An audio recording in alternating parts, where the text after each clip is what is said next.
एक व्यक्ति बैंक से 12,000 रुपयों का लोन लेता है उस कंडीशन पर कि उसे 1 महीने के बाद प्रिंसिपल से 10% ज्यादा अमाउंट रीपे करनी होगी। तो वो अमाउंट क्या होगी जो उसे रीपे करनी है? तो यहाँ पर एक व्यक्ति ने 12,000 रुपये लिए मनी लैंडर से और उसे रीपे करने हैं 10% more than the principal after 1 month, यानी 1 महीने बाद। तो यहाँ पर प्रिंसिपल है 12,000 रुपये और उसे रीपे करने होंगे प्रिंसिपल प्लस 10% ऑफ प्रिंसिपल, मतलब कि 12,000 प्लस 10% ऑफ 12,000। अगर हमें 10% को पॉइंट्स में लिखना हो तो हम कुछ इस तरह से लिख सकते हैं। तो यहाँ पर ये हो जाएंगे 1,200 रुपये, तो 12,000 प्लस 1,200 यानी 13,200 रुपये। तो यहाँ पर 1 महीने के बाद इतनी अमाउंट चुकानी होगी। तो आंसर इज डी। ये एक क्लासिक एग्जाम्पल था JNVST की एग्जाम में पूछे जाने वाले सवालों का। और इस वीडियो में हम देखेंगे क्लास 9 के लिए मैथ्स के कुछ ऐसे प्रॉब्लम्स जो हर साल JNVST की एग्जाम में पूछे जाते हैं। तो सॉल्व करते हैं परसेंटेज का एक और question. If the radius of a circle is decreased bye 25%, यानी कि पहले कोई सर्कल है उसकी रेडियस है r और अभी कोई दूसरा सर्कल है उसकी रेडियस 25% से घट जाती है, यानी कि R1 में से 25% घट जाती है। तो अभी हमें पूछा है कि by what percent will it's circumference decrease, यानी कि ये जो नया सर्कल है उसकी सरकमफरेंस पहले वाले सर्कल से कितना परसेंट कम हो जाएगी। तो पहला सर्कल कंसिडर करना है कि ये एक सर्कल है जिसकी रेडियस है R। तो अभी जो दूसरा सर्कल होगा वो थोड़ा छोटा होगा क्योंकि रेडियस घट गई है 25% से, ठीक है। तो ये अभी R2 फाइंड कर लें। R1 है R माइनस 0.25 ऑफ R, यानी हो जाएंगे 0.75 R। R2 हमारे पास आ गया, R1 है हमारे पास। अभी कहा है कि सर्कमफरेंस की बात है, तो सर्कमफरेंस का इक्वेशन आपको याद होगा कि सर्कल के सर्कमफरेंस का इक्वेशन है 2 पाई r, और यहाँ पर R1 इस सर्कल के लिए R1 लिखेंगे तो ये हो जाएगा 2 पाई इंटू r। सर्कमफरेंस पहले सर्कल की ये होगी, दूसरे सर्कल की सर्कमफरेंस अगर फाइंड करें तो वो होगी 2 पाई r2, और यहाँ पर r2 है 0.75 r। अभी हमें पूछा है कि कितना परसेंटेज सर्कमफरेंस डिक्रीज होती है। तो आपको याद होगा कि परसेंट डिक्रीज का फॉर्मूला होता है original value minus final value divided by original value. यहाँ पर आप ओरिजिनल की जगह स्टार्टिंग लिख सकते हैं और फाइनल की जगह न्यू भी लिख सकते हैं। स्टार्ट वाली वैल्यू स्टार्टिंग वाली या फिर ये न्यू वाली, ठीक है। तो इस फॉर्मूला में अगर हम वैल्यूज प्लेस करें तो ओरिजिनल जो सर्कमफरेंस थी वो है C1 और जो फाइनल है वो C2 और डिवाइडेड बाय ओरिजिनल। तो ये क्या हो जाएगा 2 पाई r minus 2 pi 0.75 r divided by 2 pi r। यहाँ पर से हम 2 पाई कॉमन निकाल सकते हैं तो ये पूरा कैंसिल हो जाएगा। r भी हम कॉमन निकाल सकते हैं तो ये भी कैंसिल हो जाएगा। तो बाद में बचेगा क्या, ये पूरा कैंसिल हो गया तो यहाँ पर 1 बचेगा माइनस 0.75 बचेंगे और फिर नीचे भी एक ही बचेगा तो ये हो जाएंगे 0.25%।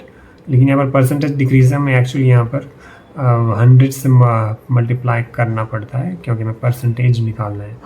तो इससे हम 100 से मल्टीप्लाई करें तो ये हो जाएंगे 25%।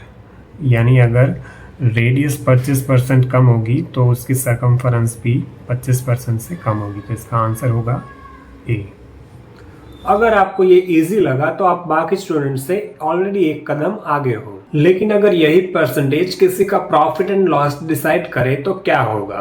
तो चलिए देखते हैं आप कितनी जल्दी प्रॉफिट एंड लॉस का प्रॉब्लम सॉल्व कर पाते हैं। By selling an article for 425, यानी कि एक चीज़ है जिसे अगर हम 425 रुपीज़ में सेल करें तो then there is a profit, तो कुछ प्रॉफिट होगा equal to the loss incurred when it is sold for 355 rupees.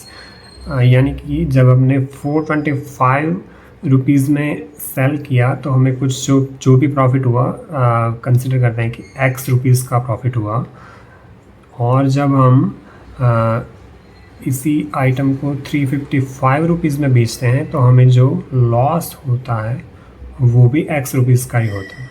ये दोनों वैल्यूज सेम है ऐसा हमें कहा गया है।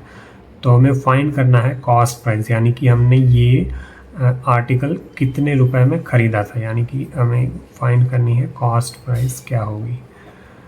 तो ये सबसे पहले सेलिंग प्राइस 1 और 2 कह दें। तो अगर हम प्रॉफिट का फॉर्मूला लगाएं तो प्रॉफिट का फॉर्मूला हम सबको याद है कि selling price minus cost price. तो प्रॉफिट है एक्स रुपीज़ और यहाँ पर सेलिंग प्राइस है 425 और कॉस्ट प्राइस हमें नहीं पता।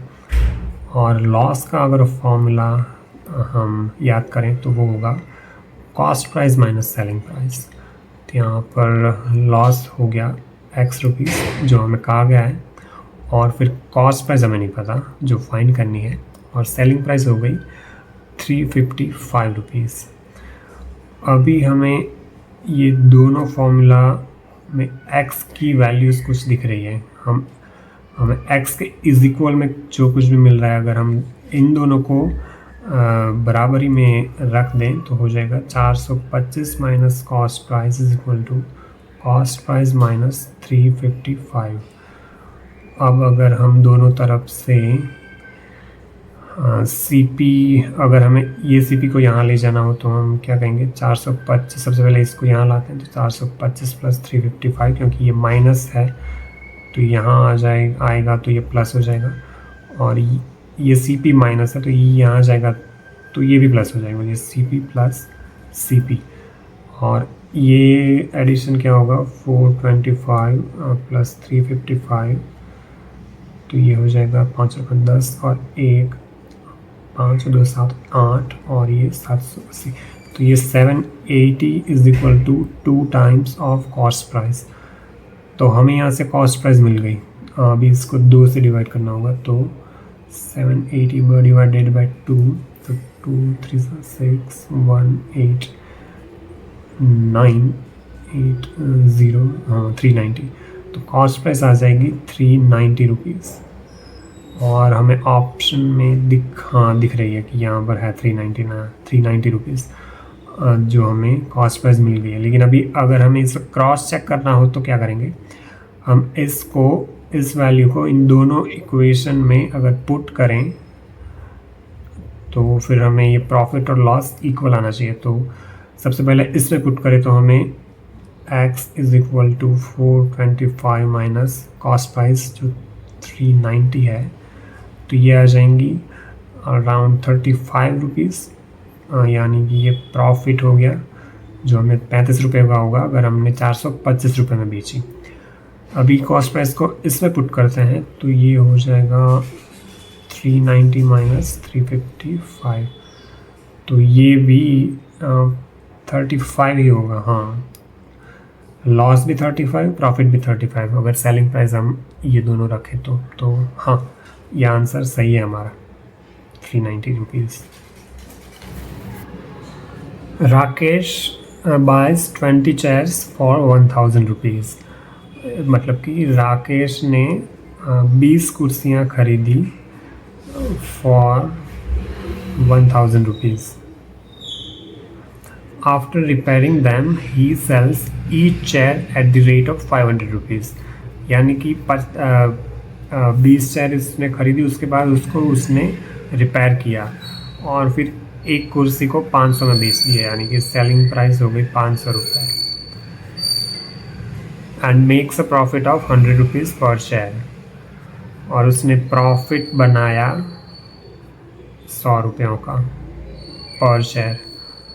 तो how much money did he spend on the repairs, तो फिर उसने रिपेयरिंग पर खर्च कितना किया, और यहाँ पर रिपेयरिंग का खर्च हमें पूछा है 20 की 20 कुर्सी पर।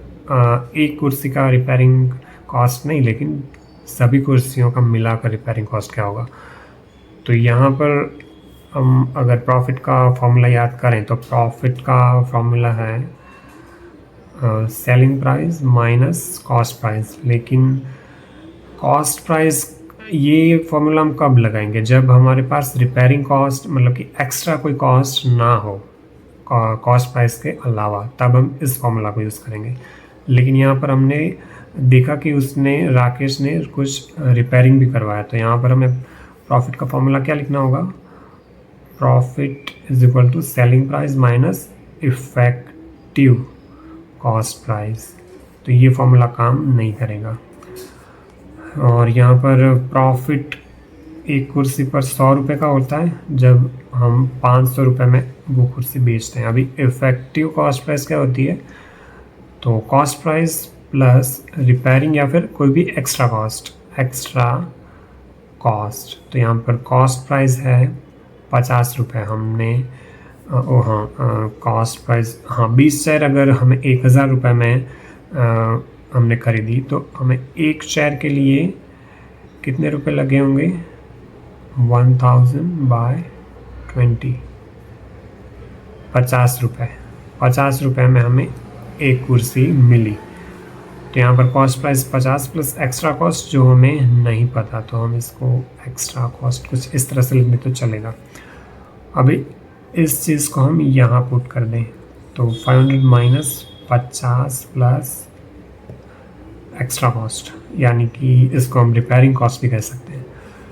तो ये हम कुछ इस तरह से लिख सकते हैं, 500 माइनस 500 माइनस एक्स्ट्रा कॉस्ट।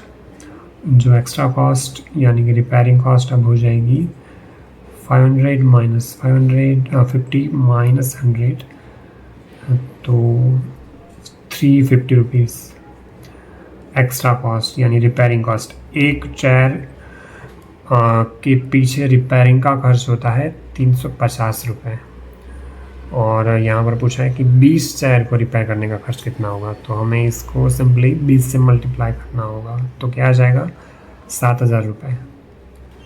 7000 रुपये होंगे 20 चेयर को रिपेयर करने में।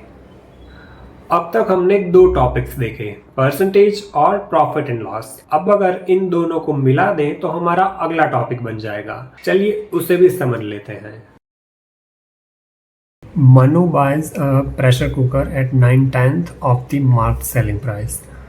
यानी कि मनु ने एक प्रेशर कुकर बाय किया जो उसकी मार्क्ड सेलिंग प्राइस थी उसके 9/10 प्राइस पे, और फिर and sells it at 8% more than its marked selling price, यानी कि जो मार्क्ड सेलिंग प्राइस थी उससे 8% ज़्यादा कीमत पर उसे बेच दिया। तो फिर उसका गेन परसेंट क्या होगा। तो इस तरह के क्वेश्चन का सबसे आसान तरीका है सॉल्व करने का कि हम मार्क्ड सेलिंग प्राइस को मान लेते हैं, सपोज कर लेते हैं, सपोज जो मार्क्ड सेलिंग प्राइस को मैं MSP लिख दूँ, मार्क्ड सेलिंग प्राइस वो है 100 रुपीज़। ये सबसे आसान तरीके से आपको आंसर मिल जाएगा इस तरह के क्वेश्चन का। तो मार्क सेलिंग प्राइस 100 रुपीज़ हमने मान लिया, तो फिर यहाँ पर मनु ने बाय किया था pressure cooker 9/10 of mark selling price, तो कॉस्ट प्राइस हो जाएगी 9/10 ऑफ 100 जो है 90 रुपीज़, और फिर and sells it at 8% more than its mark selling price. तो फिर यहाँ पर सेलिंग प्राइस हो जाएगी जो मार्क सेलिंग प्राइस है प्लस उसका 8% ऑफ मार्क सेलिंग प्राइस। तो सेलिंग प्राइस है 100 प्लस 8% ऑफ 100, तो ये हो जाएगा 100 प्लस, इसको हम लिख सकते हैं ऐसे, और ये हो जाएगा 8, तो ये 108 रुपये। हमारे पास सेलिंग प्राइस है, कॉस्ट प्राइस है, तो फिर यहाँ पर पूछा है कि what is her gain percent. तो देखिए हमने इस वीडियो के दूसरे प्रॉब्लम में जब हमने बात की थी कि एक सर्कल की रेडियस जो अगर कुछ परसेंट से बढ़ जाए तो उसके सर्कमफरेंस पर कितना असर पड़ेगा, वो भी कितना परसेंट बढ़ेगी। तो वहाँ पर हमने फाइंड किया था कि परसेंट इंक्रीज, और यहाँ पर पूछा है गेन परसेंट। तो वैसे ये दोनों चीज़ें सेम ही है, इनका इक्वेशन फॉर्मूला सेम ही होगा। कैसे? हमने वो दूसरे क्वेश्चन में बात की थी कि परसेंट इंक्रीज यानी ओरिजिनल वैल्यू माइनस फाइनल और डिवाइडेड में ओरिजिनल वैल्यू। और यहाँ पर एक्चुअली आपको सिर्फ याद ये रखना है कि डिनोमिनेटर में ओरिजिनल यानी कि स्टार्टिंग वाली वैल्यू आनी चाहिए। ऊपर तो आपको जो दो वैल्यूज़ मिलेगी उसका सब्ट्रैक्शन ही लिखना है। तो यहाँ पर अगर आपने पहले फाइनल और बाद में ओरिजिनल लिख दिया तो होगा कुछ नहीं, यहाँ पर सिर्फ माइनस में आपको वैल्यू मिलेगी, और आपको पता है कि परसेंटेज कभी माइनस में नहीं होती, तो आप उसको प्लस कर देंगे। याद सिर्फ इतना रखना है कि आपको ओरिजिनल जो स्टार्टिंग वाली वैल्यू है वो डिनोमिनेटर में रखनी है। तो अभी जो गेन परसेंट को हम ऐसे कंपेयर करें तो हम गेन परसेंट के लिए क्या लिख सकते हैं? गेन परसेंट होगा selling price minus cost price, और नीचे आ जाएगा ओरिजिनल यानी कि कॉस्ट प्राइस। ठीक है, दोनों सेम हो गए। तो यहाँ पर गेन परसेंट हमें फाइंड करना है, तो सेलिंग प्राइस है 108 रुपये माइनस कॉस्ट प्राइस है 90 रुपीज़, और नीचे आएगा कॉस्ट प्राइस या ओरिजिनल जो है 90 रुपीज़। तो ये हो जाएगा 18 डिवाइडेड बाई 90। तो इसको हम 5 से 18 इंटू 5 90 होगा। ठीक है, 1.5। लेकिन यहाँ पर हमें पूछा है कि परसेंट, तो इसको 100 से मल्टीप्लाई करना पड़ेगा जो हो जाएगा 20। तो ये 20% आंसर आया जो यहाँ पर दिया हुआ है। A man buys a car for 60,000 rupees and spends 10% of its cost on new tires. इसका मतलब कि एक व्यक्ति ने एक कार खरीदी जिसकी कॉस्ट प्राइस है 60,000 रुपीज़, और फिर and spends 10% of its cost on new tyres, यानी कि उसने रिपेयरिंग हम कह सकते हैं या फिर एक्स्ट्रा कॉस्ट जो कि है 10% ऑफ इट्स कॉस्ट। तो इसका 10% सबसे पहले रिपेयरिंग कॉस्ट हो जाएगी 10% ऑफ कॉस्ट प्राइस जो है 60,000। तो ये हो जाएगी इन दोनों को, हाँ, तो ये 6,000 रुपये हो गए रिपेयरिंग करवाने में 6,000 रुपये हो गए। अब पूछा है कि at what price should he sell the car to make profit of 15%, यानी कि हमें सेलिंग प्राइस पूछी गई है। सेलिंग प्राइस क्या होनी चाहिए हमें अगर 15% का प्रॉफिट बनाना हो? तो ये बिल्कुल पिछले पिछले प्रॉब्लम में जो हमने बात की कि प्रॉफिट ऑफ 15% मतलब कि गेन परसेंट हमें दिया हुआ है, तो फिर हम सेलिंग प्राइस कैसे फाइंड करेंगे? तो हमें याद है कि गेन परसेंट या फिर परसेंटेज इंक्रीज, ये सब फॉर्मूला एक ही है।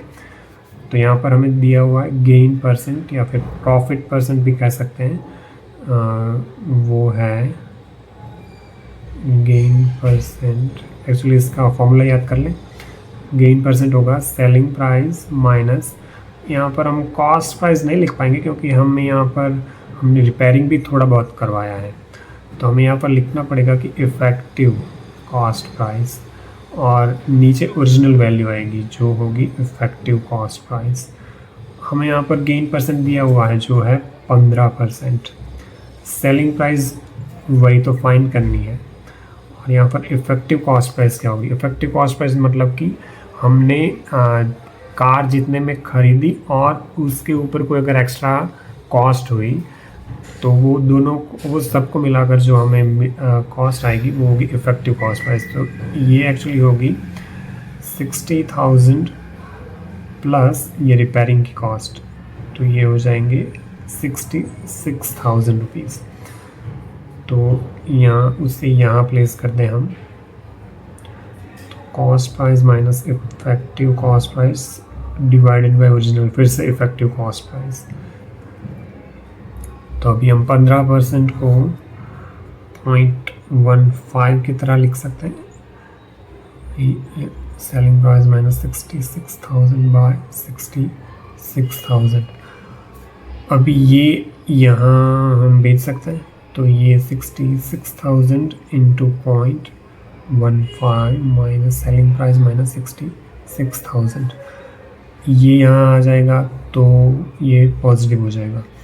तो 66,000 इंटू 0.15 प्लस 66,000, बस ये जो होगा वही हमारा आंसर है।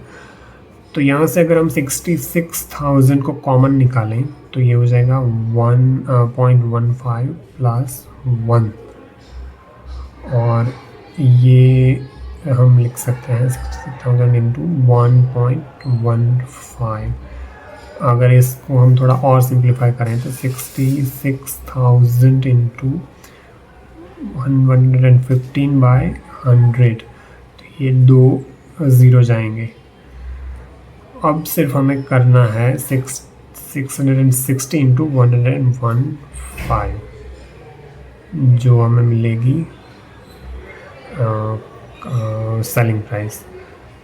तो ये थोड़ा ट्रिकी हो जाएगा, लेकिन यही आंसर है 660 इंटू 115, तो 0.0066006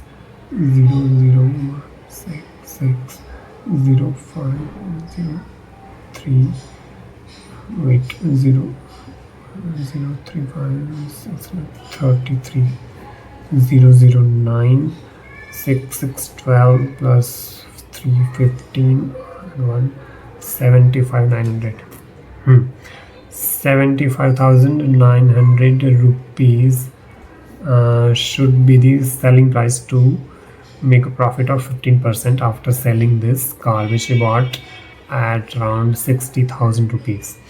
तो एक्चुअली में इस क्वेश्चन में वो आपसे जानना चाहते थे कि आपको क्या इस तरह का मल्टीप्लिकेशन आता है या नहीं आता। इसमें आप अगर गड़बड़ करते हो तो फिर ये आंसर ही नहीं आएगा।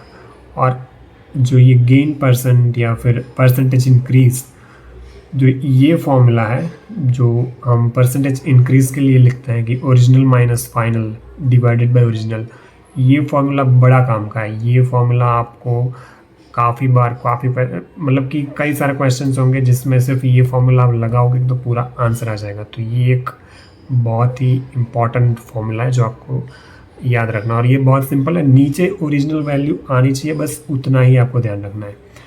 नीचे ओरिजिनल, या फिर अगर प्रॉफिट लॉस की बात करते हो कॉस्ट प्राइस आनी चाहिए, या फिर इफ़ेक्टिव कॉस्ट प्राइस अगर रिपेयरिंग कॉस्ट है तो तो नीचे ओरिजिनल स्टार्टिंग वाली वैल्यू और ऊपर दोनों का सब्ट्रैक्शन। अभी वो आगे पीछे आप कर दो कोई दिक्कत नहीं, क्योंकि माइनस आएगा आप वो उसको प्लस कर दोगे, क्योंकि परसेंटेज माइनस में नहीं होते, आपको पता है। बस तो ये फॉर्मूला याद रखना एक। अब देखते हैं एक शॉर्टकट जो आपको परसेंटेज के किसी भी तरह के प्रॉब्लम्स को सॉल्व करने में हेल्प करेगा। तो हमने जो अभी फॉर्मूला की बात की वो कुछ इस तरह से है। अगर उसे हम लिखें कि गेन परसेंटेज के हिसाब से, तो यहाँ पर होगा गेन तब होगा हमें जब सेलिंग प्राइस ज़्यादा है कॉस्ट प्राइस से। तो selling price minus cost price, अगर यहाँ पर हमने कुछ रिपेयरिंग करवाया है तो यहाँ पर एक्चुअली इफ़ेक्टिव कॉस्ट प्राइस आएगी, और डिनोमिनेटर में होगा कॉस्ट प्राइस, या फिर ओरिजिनल जो सबसे पहले वैल्यू मिली थी वो, जो कि कॉस्ट प्राइस है। बिल्कुल इसी तरह हम लिख सकते हैं लॉस परसेंटेज, जो क्या होगा, लॉस कब होता है जब सेलिंग प्राइस कम हो कॉस्ट प्राइस से। तो cost price minus selling price by cost price. बस डिनोमिनेटर आप याद रखो कि ये कॉस्ट प्राइस होगा या फिर ओरिजिनल वैल्यू। और फिर जो हमने दूसरे क्वेश्चन में जो सर्कल के रेडियस वाले क्वेश्चन में हमने देखा था, वहाँ पर बात की थी हमने परसेंटेज इंक्रीज़ की। इंक्रीज़ जो होता है फाइनल वैल्यू माइनस स्टार्टिंग की वैल्यू, और डिनोमिनेटर में आएगा स्टार्टिंग की वैल्यू। या फिर इसको ऐसा भी लिख सकते हैं कि फाइनल माइनस ओरिजिनल और divided by original new value final या new minus original divided by original. Denominator सिर्फ याद रख लो। तो ये एक इक्वेशन, ये एक फॉर्मूला आपके काफ़ी सारे क्वेश्चंस इजीली सॉल्व कर देगा। ये काफ़ी इम्पोर्टेंट है। ये मैथ के दूसरे तरह के क्वेश्चंस में भी ये काफ़ी यूज़ होगा, जहाँ पर परसेंटेज इंक्रीज़ या डिक्रीज़ फाइंड करना होगा। और एक दूसरा होगा परसेंटेज डिक्रीज़, जो होगा ओरिजिनल माइनस न्यू और डिवाइडेड बाय ओरिजिनल। या फिर जो स्टार्टिंग में वैल्यू मिली थी वो माइनस जो फाइनल में वैल्यू मिली थी वो, लेकिन डिनोमिनेटर में स्टार्टिंग वाली वैल्यू ही आएगी। तो ये ऊपर वाला एक्चुअली आपको कोई बात नहीं याद ना रहे क्यों, वैसे इसमें याद रखने जैसा कुछ है नहीं। लॉजिकल ये है कि इंक्रीज़ में फाइनल वैल्यू थोड़ी बड़ी होगी, तो बड़ी वैल्यू में से छोटी वैल्यू माइनस करेंगे तभी हमें पॉजिटिव में परसेंटेज मिलेंगे। लेकिन कोई बात नहीं, अगर आपने पहले स्टार्टिंग वाली वैल्यू में से फाइनल वाली वैल्यू माइनस कर दी, आंसर माइनस आएगा। लेकिन आपको पता है कि परसेंटेज माइनस नहीं होते, तो फिर आप उसको सिंपली पॉजिटिव कर दोगे। तो ऊपर का कोई सवाल नहीं, नीचे ओरिजिनल रखना है बस।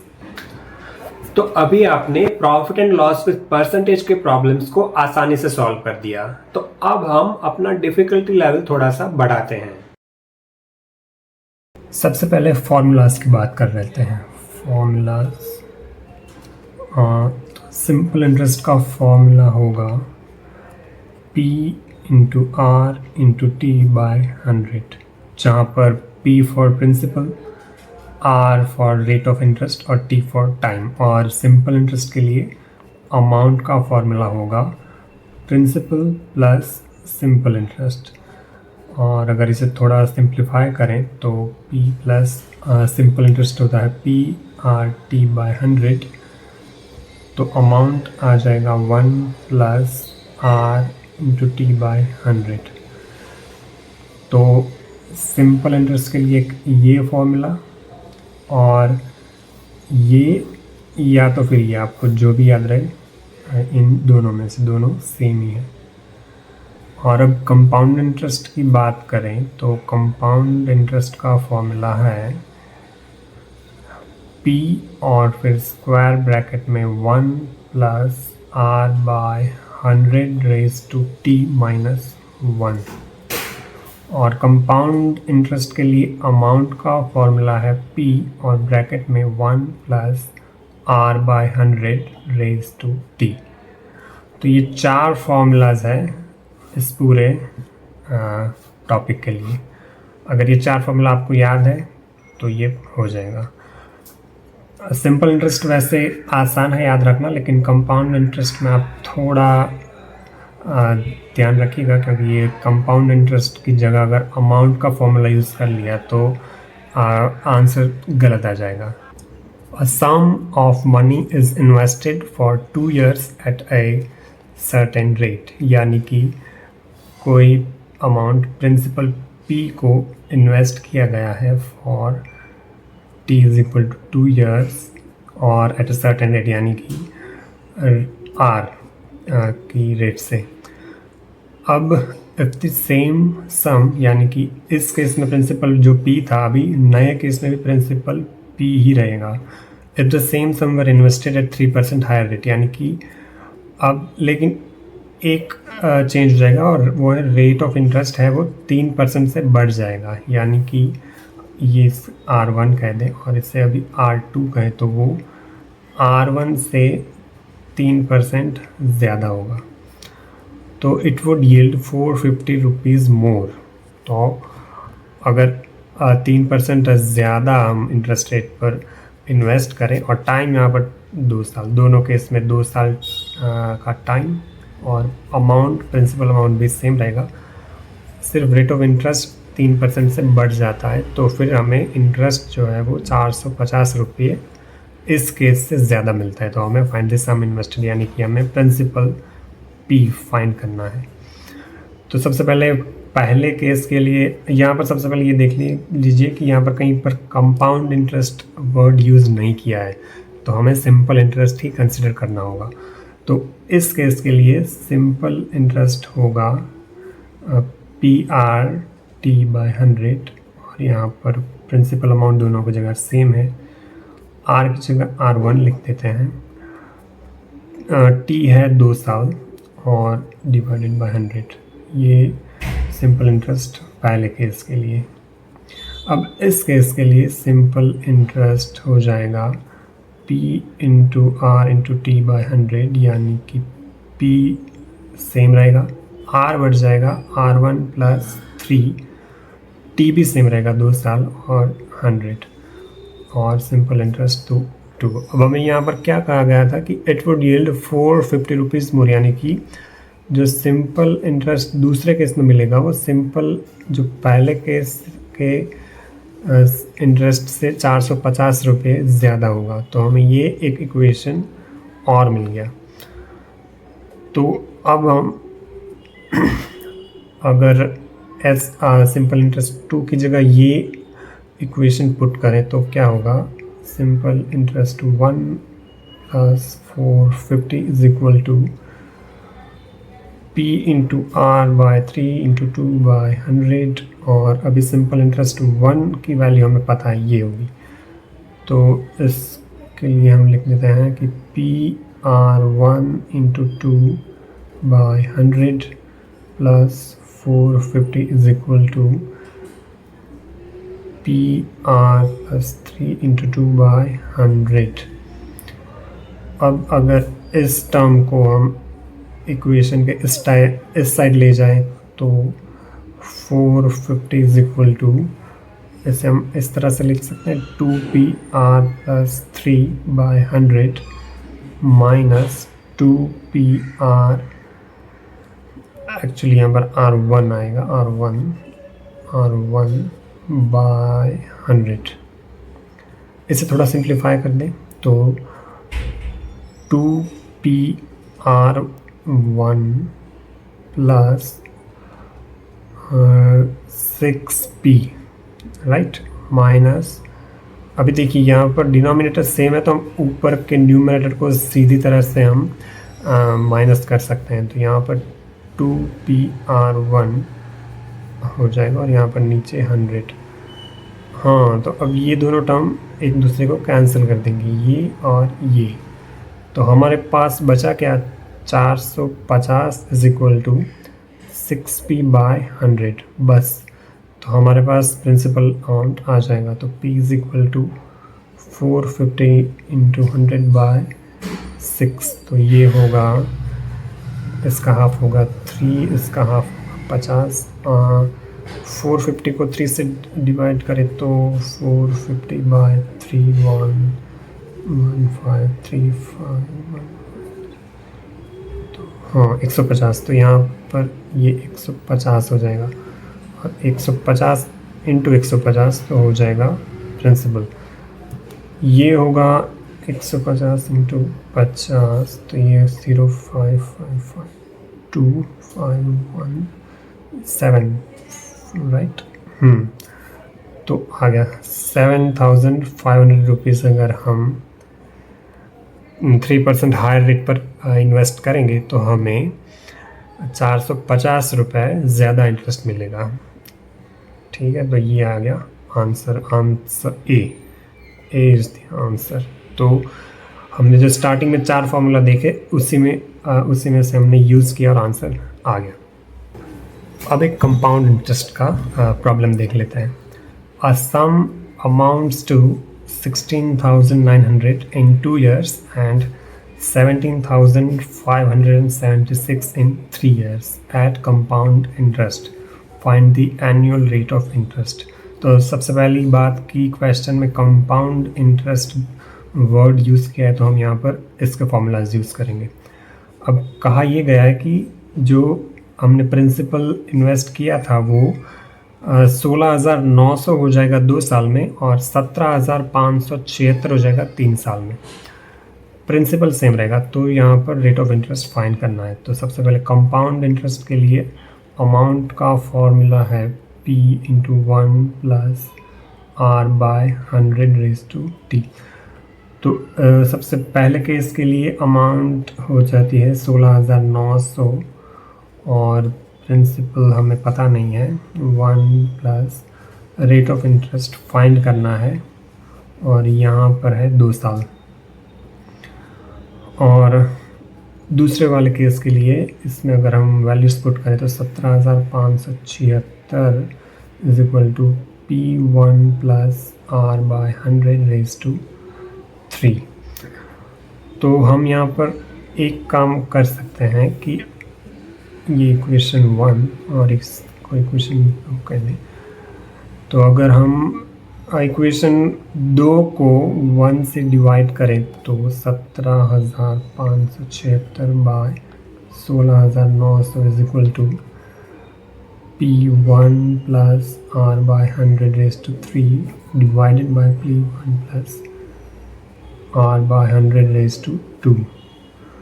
तो P और P कैंसिल हो जाएंगे और ये ऊपर जाएगा, तो 3 में से अभी ये पावर, ये टर्म से में पावर माइनस हो सकती है, तो ये हो जाएगा 17,576 by 16,900 is equal to 1 plus R/100⁻3 minus 2, ये हो जाएगा 1। तो हम लिख सकते हैं कि 17,576 by 16,900 is equal to 1 plus R/100। तो हम क्या लिख सकते हैं, अगर ये 1 को इस तरफ ले जाएं तो 17,576 by 16,900 minus 1 is equal to R/100। अब इसे सॉल्व कर देंगे तो हमें रेट ऑफ इंटरेस्ट मिल जाएगा। तो ये होगा 17,576 minus 16,900 divided by 16,900 is equal to R/100। अभी ये माइनस करेंगे तो होगा 17,576 माइनस 16,900 76 और ये पूरा हो जाएगा 6, राइट। तो 676 बाय 16,900। अब क्या करेंगे,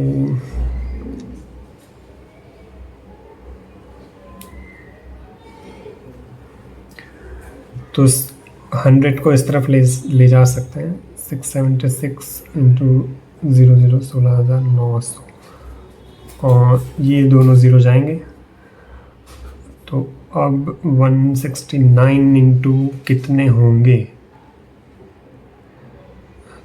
169 को अगर हम 9,9,7,9,9,8 नो 9993, ओके वेट 3 से अगर डिवाइड, हम 3 से वैसे डिवाइड कर सकते हैं दोनों को, तो 3 से डिवाइड करने पर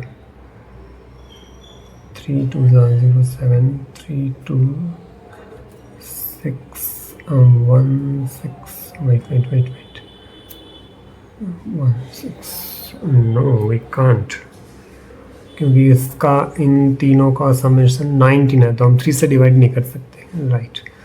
तो हम किससे डिवाइड कर सकते हैं, वो 676 बाय 169 वेट 9। तो एक्चुअली एग्ज़ाम में आपको इसी तरह का कुछ दिखेगा, फिर इसको सॉल्व करना है। यही पूरी गेम है कि आपको अगर ये फटाफट आ गया तो आप आगे बढ़ सकते हो। अगर यहाँ आपने पूरा सॉल्व कर ही दिया है, बस इतना बाकी है, अगर ये हो गया तो आंसर आ जाएगा। तो एक्चुअली 169 को अगर 4 से करें तो हो जाएगा, हाँ राइट। और रेट ऑफ इंटरेस्ट 4% हो गया, ये होगा आंसर। अब कंपाउंड इंटरेस्ट में थोड़ी हैवी कैलकुलेशंस के बाद एक लाइट टॉपिक कवर करते हैं जो है एवरेजेस, और यहाँ आप सबसे आसानी से फुल मार्क्स ला सकते हो। तो क्वेश्चन है, the average age of 10 members of a cricket team is 30 years. If the age of the captain is also included, the average age become 31 years. What's the age of the captain? एक average वाला question है। The average age of 10 members of a cricket team is 30 years. यानी अगर हम players को P1, P2 इस तरह से नाम दे दें तो 10 प्लेयर्स की एवरेज एज है ऐसे 10वां प्लेयर। तो एवरेज के लिए हम नीचे 10, क्योंकि ऊपर जितनी क्वांटिटी होगी उतना ही नीचे हम लिखेंगे नंबर, वो है 30 ईयर्स। अब क्या कहा है, if the age of the captain is also included, यानी इसमें कैप्टन की एज इंक्लूड कर दें तो एवरेज एज बिकम 31 ईयर्स। तो P1 सारे प्लेयर्स और यहाँ से P10 तक और फिर कैप्टन की अगर एज इंक्लूड कर दें तो वो आ जाएगा 31 ईयर। तो हमें कैप्टन की एज मालूम करनी है, ये कितनी होगी। तो इस पहले केस में से हम 10 प्लेयर्स की एज का सम पता कर सकते हैं। इन सब की एज का सम होगा P1 प्लस P2 प्लस 10 के 10 प्लेयर्स। ये 10 इस तरफ जाएंगे तो 30 इंटू 10 इज इक्वल टू 300। तो हमारे पास ये है, और ये वैल्यू अगर हम यहाँ रख दें तो आंसर आ जाएगा, आ गया। तो 300 रख देते हैं यहाँ पर, फिर कैप्टन की age divided by 11 is equal to 31। तो 300 plus captain is equal to 31 into 11। 31 into 11 होगा 13143, राइट, 1313 341। तो C is equal to 341 minus 300, C आएगा 41। ये रहा, 41 इज द आंसर। अब एवरेजेस के प्रॉब्लम सॉल्व करने के बाद अब एज प्रॉब्लम्स के लिए रेडी हो। और हाँ, अगर आपने आज का लास्ट क्वेश्चन सॉल्व कर दिया तो आप 90% स्टूडेंट से आगे बढ़ जाओगे। तो क्वेश्चन है, a father's age is twice that of his elder son. यानी कि फादर की एज है वो अपने एल्डर सन से दोगुनी है। 10 years later, the father's age will be 3 times that of his younger son. 10 साल बाद फादर की एज उनके यंगर सन से 3 टाइम्स हो जाएगी। The age difference between the two sons is 15 years, father की एज क्या होगी। तो सबसे पहला sentence, a father's age is twice that of his elder son. इसमें इस सेंटेंस का टेंस है इज, यानी प्रेजेंट टेंस है, तो अभी की बात हो रही है, प्रेजेंट। तो अभी फादर की एज जो है हम सबसे पहले सपोज कर लें, suppose father's age is equal to F। Elder son की जो एज है वो है S1, यंगर सन की जो एज है वो है S2। तो अभी प्रेजेंट में फादर की एज है वो ट्वाइस ऑफ एल्डर सन, ठीक है, ये पहला equation. 10 years later the father's age will be 3 times that of his younger son। तो 10 साल बाद आफ्टर 10 years सबसे पहले इन तीनों की एज हम लिख देते हैं, वो हो जाएगी F+10 S1 plus 10, S2 plus 10।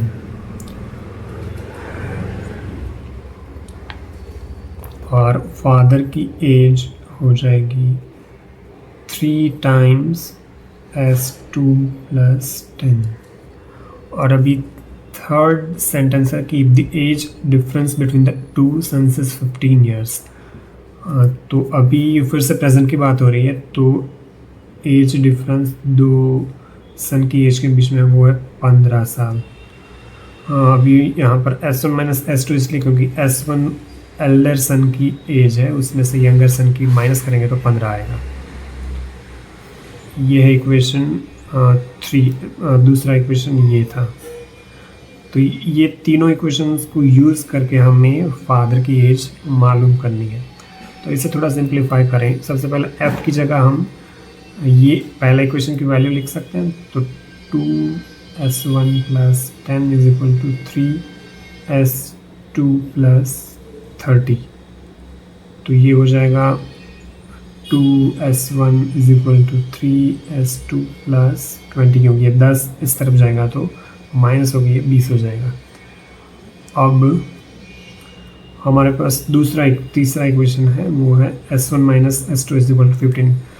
तो यहाँ पर ऐसा लिख सकते हैं s1 is equal to 15 plus s2, और इस वैल्यू को हम यहाँ पुट कर दें तो 2 into 15 plus s2 is equal to 3s2 plus 20। तो 30 plus 2 times s2 is equal to 3s2 plus 20, और ये इस तरफ आएगा 20, तो ये हो जाएंगे 30 माइनस 20 यानी 10, और हमें यंगर सन की एज मिल गई। इसके ऊपर से एल्डर सन की एज हमें मिल जाएगी 15 प्लस 10 इस इक्वेशन से, ये हो जाएगी 25। और अभी फादर्स की एज इससे डबल है, तो वो हो जाएगी 2 into S1 is equal to 2 into 25, तो वो हो जाएगी 50 ईयर। फादर की एज होगी 50 ईयर्स। तो option C is the correct. अगर आपने एज प्रॉब्लम सॉल्व कर लिया तो समझ लीजिए आपने लीनियर इक्वेशंस को भी सॉल्व कर लिया, जो कि अगला टॉपिक है। तो क्वेश्चन है, इफ दिस इक्वेशन यहाँ इक्वेशन दिया हुआ है तो फिर x की वैल्यू फाइंड करनी है। तो स्क्वायर रूट है तो इसे सबसे पहले हटाना पड़ेगा।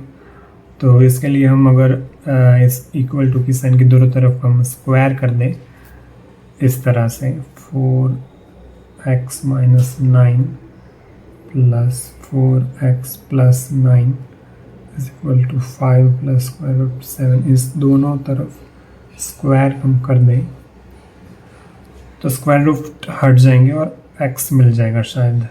तो अब यहाँ पर हम इन दोनों को a और b की तरह कंसिडर कर सकते हैं, और a प्लस b के स्क्वायर का फॉर्मूला हमें याद है, a square plus 2ab plus b square. तो यहाँ पर इसका स्क्वायर होगा, हाँ इसका स्क्वायर होगा, एक्चुअली स्क्वायर रूट हट जाएगा, और यहाँ पर 2 times ab 4x minus 9 into 4x plus 9 plus इसका स्क्वायर यानी 4x प्लस 9 का स्क्वायर। और अभी इस टर्म को अगर एक्सपांड करेंगे तो 5 का स्क्वायर होगा 25 plus 2 times 5 into 7, right, plus 7 का स्क्वायर रूट ऑफ 7 का स्क्वायर होगा 7। तो इसका square 4x minus 9 plus 2 times, और इससे इस तरह से लिख सकते हैं 4x minus 9 into 4x plus 9, और स्क्वायर रूट पूरे के ऊपर हमने रख दिया, और इसका सिंप्लीफाई करेंगे तो 4x plus 9 is equal to 25 plus 7 32 plus 5 into 10 into square root of 7, ये 9 और ये 9 कैंसिल, 4 + 4 16x + 2 टाइम्स यहाँ पर a - b into a + b,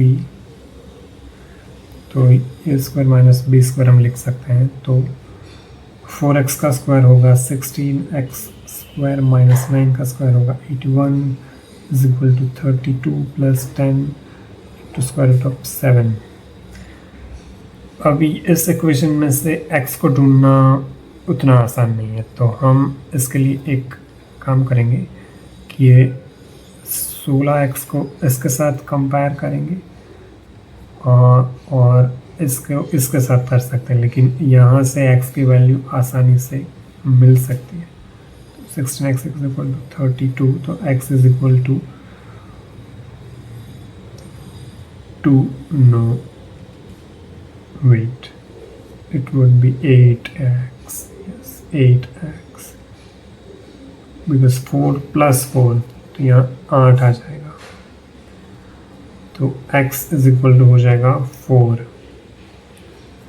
अब इसे हम क्रॉस चेक अगर हमें करना हो तो इसको हम यहाँ पुट कर सकते हैं, तो हो जाएगा स्क्वायर रूट ऑफ 4 × 4 16 - 9 प्लस 4 × 4 16 + 9, तो ये हो जाएगा 16 - 9 स्क्वायर रूट ऑफ 7 प्लस 16 + 9 25 और इसका स्क्वायर रूट होगा 5, तो यस आ गया। तो इतना लंबा अगर ना करना हो तो इस तरह के क्वेश्चन को सॉल्व करने का सबसे आसान तरीका है कि ऑप्शंस को इसमें पुट कर दो और जो इक्वेशन को सेटिस्फाई करे वही आंसर होगा। सबसे पहले 5 पुट करेंगे, फिर 7, फिर 9 और फिर 4, तो ये नहीं करना पड़ेगा। तो क्वेश्चन है if 9 × square root of x plus square root of 12 plus square root of 147, तो x क्या होगा। तो पिछले क्वेश्चन की तरह ही स्क्वायर रूट ऑफ x को हम हटाएंगे दोनों तरफ स्क्वायर करके, तो दोनों तरफ स्क्वायर करें तो ये होगा 81 × x = इसका स्क्वायर होगा 12 + 2 × स्क्वायर रूट ऑफ 12 × 147 प्लस इसका स्क्वायर होगा 147। 81x = 147 + 12 159 plus 2 × square root of 12 को हम लिख सकते हैं 4 × 3, तो ये हो जाएगा 2 × 3 2 × स्क्वायर रूट ऑफ 3, और 147 को हम लिख सकते हैं, इसे एक्चुअली हम 7 से डिवाइड करें तो 7 से डिवाइड करने पर 21 आएगा, तो 7 × 21 लिख सकते हैं, और 21 को 7 × 3 लिख सकते हैं, तो ये टर्म हो जाएगा 7 × स्क्वायर रूट ऑफ 3। तो यहाँ लिख देते हैं 7 × square root of 3 plus, okay ये हमने ऐड कर दिया, तो 81x = 159 प्लस 7 × 2 × 2, हाँ तो 28 × 3, तो ये होगा 28 × 3 428, right, yes, and 159 plus 84 3168412, wait, yes, 243, right, 243 and 81x. So now what would be the value of x? 81 × 3, yes, x would be 3 because 243 by 81 would be 3. So the value of x is 3. क्या हो अगर हम x की power बढ़ा दें और कर दें x to the power of 2। तो क्वेश्चन है if a² + b² × m² + n² = am + bn², तो इसमें से कौन सा सही है। तो इस तरह के क्वेश्चन को सॉल्व करना हो तो इसे सिंप्लीफाई करना पड़ेगा, तो इसे सिंप्लीफाई करेंगे तो a² को इससे मल्टीप्लाई करेंगे, फिर b² को इससे मल्टीप्लाई करेंगे, तो आएगा a² × m² plus A square into N square plus B square into M square plus B square into N square. और यहाँ पर इन दोनों को a प्लस बी के स्क्वायर के फॉर्मूला की तरह एक्सपांड करें तो a का स्क्वायर और m का square plus 2 times a m b n plus b का स्क्वायर और n का स्क्वायर। तो यहाँ पर a स्क्वायर m स्क्वायर है, यहाँ भी है, तो इक्वेशन के दोनों साइड इक्वल के दोनों साइड कैंसिल। यहाँ b का स्क्वायर n का स्क्वायर है, यहाँ भी है, तो ये भी कैंसिल। तो बचे A square N square plus B square M square is equal to 2am bn। अब इसे इस तरफ लाएंगे तो A square N square minus 2, इसे कुछ इस तरह से लिख सकते हैं। अगर सफल करेंगे A N B M plus B square M square is equal to 0। अगर यहाँ देखें तो ये हो जाएगा ए, यहाँ देखें ए एन को ए कंसिडर करें और बी एम को बी कंसिडर करें तो ए स्क्वायर माइनस बी का स्क्वायर, इसका फॉर्मूला जो है वो यहाँ दिख रहा है।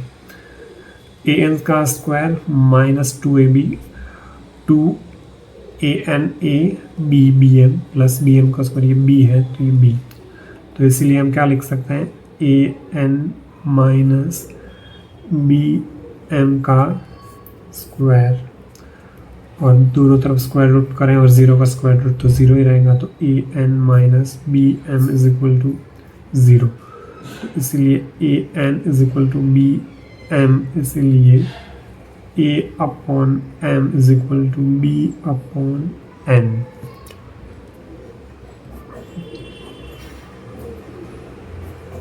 तो ये पहला ऑप्शन सही है। तो क्वेश्चन है फैक्टर्स ऑफ दिस टर्म, तो इस टर्म को लिख लें 6 माइनस एक्स स्क्वायर। इससे क्या इस तरह से लिख सकते हैं, अगर -1 कॉमन निकाल लें तो x square plus x minus 6। अब ये हम कुछ इस तरह से लिख सकते हैं, 6 के 2 अगर फैक्टर निकालें तो 3x माइनस 2x माइनस 6, तो x plus 3 minus 2x plus 3, तो ये हो जाएंगे x माइनस 2 और x प्लस 3। अब इस माइनस को इसमें मल्टीप्लाई करेंगे तो ये हो जाएगा हाँ, सबसे पहले ऑप्शन देख लेते हैं। तो ऑप्शंस में x प्लस 3 है काफ़ी जगह, तो -1 को इसमें अगर मल्टीप्लाई करें तो हो जाएगा 2 minus x into x plus 3, और ये ऑप्शन कहीं दिख रहा है, हाँ ये ए इज द आंसर। ये फैक्टर्स हो गए इसके। यहाँ पर एल्जिब्रा कंप्लीट। एल्जिब्रा के प्रॉब्लम्स थोड़ा टाइम कंज्यूमिंग होते हैं, तो अगर आपने अभी तक के प्रॉब्लम्स में से 80% प्रॉब्लम सही सॉल्व किए तो अपने आप को एक शाबाशी दे सकते हैं। अब सॉल्व करते हैं JNVST की एग्जाम में पूछे जाने वाले सबसे आसान टॉपिक को, जो है स्क्वायर रूट्स। क्वेश्चन है square root of 12 plus square root of 12 plus square root of 12, और ये इनफाइनाइट तक जाएगा। तो इस तरह के क्वेश्चंस जहाँ पर नंबर इनफाइनाइट तक जाता है उसको सॉल्व करने का सबसे आसान तरीका है ये यहाँ पर मेथड यूज़ करेंगे जो हम रिपीटिंग डेसिमल को फ्रैक्शन या रैशनल नंबर में कन्वर्ट करने के लिए यूज़ करते थे वो। फॉर एग्जांपल कोई रिपीटिंग डेसिमल है 0.333 और ये इनफाइनाइट तक, तो अगर हमें इसे एक रेशियो ऑफ इंटीजर्स यानी फ्रैक्शन में कन्वर्ट करना हो तो हम करते थे कि इस नंबर को x सपोज कर लेते थे। सपोज ये नंबर x के बराबर है। अब अगर हम दोनों साइड 10 से मल्टीप्लाई करें तो होगा 3.333 और ये इन्फिनिटी तक, और यहाँ पर हो जाएगा 10x। अब क्या हम इसे इस तरह से लिख सकते हैं 333 10x, क्योंकि अगर 7.5 है तो हम इसे 7 + 0.5 लिखते हैं। तो उसी तरह 3.0.333 और हमें 3 प्लस ये हमने सपोज किया था तो ये x हो जाएगा ये, और ये हो जाएगा 10x। तो 9x = 3 और x यानी 3/9 = 1/3। तो 0.333 ये होगा 1/3।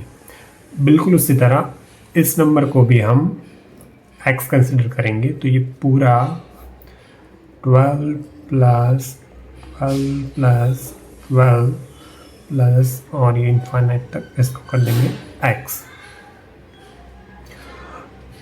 तो अब क्या हम इसे 12 प्लस, अगर इस पूरे पार्ट को देखें इस नंबर के, तो क्या ये भी x के जितना ही नहीं होगा? तो क्या हम यहाँ पर भी लिख सकते हैं = x √12 + x = x। और अब अगर दोनों साइड हम स्क्वायर लगा दें तो ये होगा 12 + x और ये हो जाएगा x²। तो अब ये हो गया एक इक्वेशन जो हमें सॉल्व करना आता है। x² - 4x + 3x - 12 = 0। तो x - 4 + 3x - 4 = 0। इसलिए x + 3 and x - 4 = 0। तो x = -3 and x = 4। लेकिन x = -3 ये नंबर पूरा पॉजिटिव है तो ये तो बिल्कुल नहीं होगा। तो आंसर है x = 4, ऑप्शन ए। क्वेश्चन है √2 × √2 और ये 5 बार है और ऑप्शंस हैं उसकी पावर हमें फाइंड करनी है एक्चुअली इस टर्म की। तो √2 और √2 ये हमने लिख दिया 4 बार। अब क्या हम √2 को 2⁻² ऐसा लिख सकते हैं? तो यहाँ पर लिखेंगे 2⁻² इस टर्म की जगह हमने लिख दिया ये टर्म। और आपको पता होगा कि a⁻m × a⁻n, तो यहाँ पर हो सकता है a⁻m + n। दोनों पावर को हम ऐड कर सकते हैं। तो यहाँ पर हम करेंगे, ये पावर एक तो है ही, तो 2⁻1 + 1/2। तो 1 + 1/2 होगा 2 + 1/2 यानी 3/2। तो हम इसकी जगह 2⁻³ लिख सकते हैं। तो √2 और इसकी जगह लिखेंगे हम 2⁻³/2। अब √2, अब इस टर्म की जगह हम क्या लिख सकते हैं 2⁻³ क्योंकि √2 हमने देखा था 2⁻1/2। अगर यहाँ पर पावर कोई भी हो, अगर यहाँ पर 9 होता तो हम लिखते 2⁻9/2। अगर यहाँ पर 11 होता, अगर ऐसा कुछ, तो हम लिखते 2⁻11/2। तो इसलिए हमने इसको 2 से डिवाइड कर दिया 3/2, तो 3/4। अब इसकी पावर एक है ही, अब 1 + 3/4 यानी 7/4। तो ये हो जाएगा इंटू 2⁴। अब इसकी जगह हम लिख सकते हैं 2⁴8 और यहाँ पर पावर 1 है तो लिख सकते हैं 2 इंटू 1 प्लस 7/8 तो हो जाएंगे 15/8। तो 15/8 इसलिए इंटू 2 15/16 और यहाँ एक पावर है तो 1 प्लस 15/16 होगा 16 प्लस 15/16 ये होगा 31/16 तो ये हो जाएगा 2⁻31/16 और इससे हम लिख सकते हैं 2⁻31/32 तो ये है फाइनल आंसर ऑप्शन सी।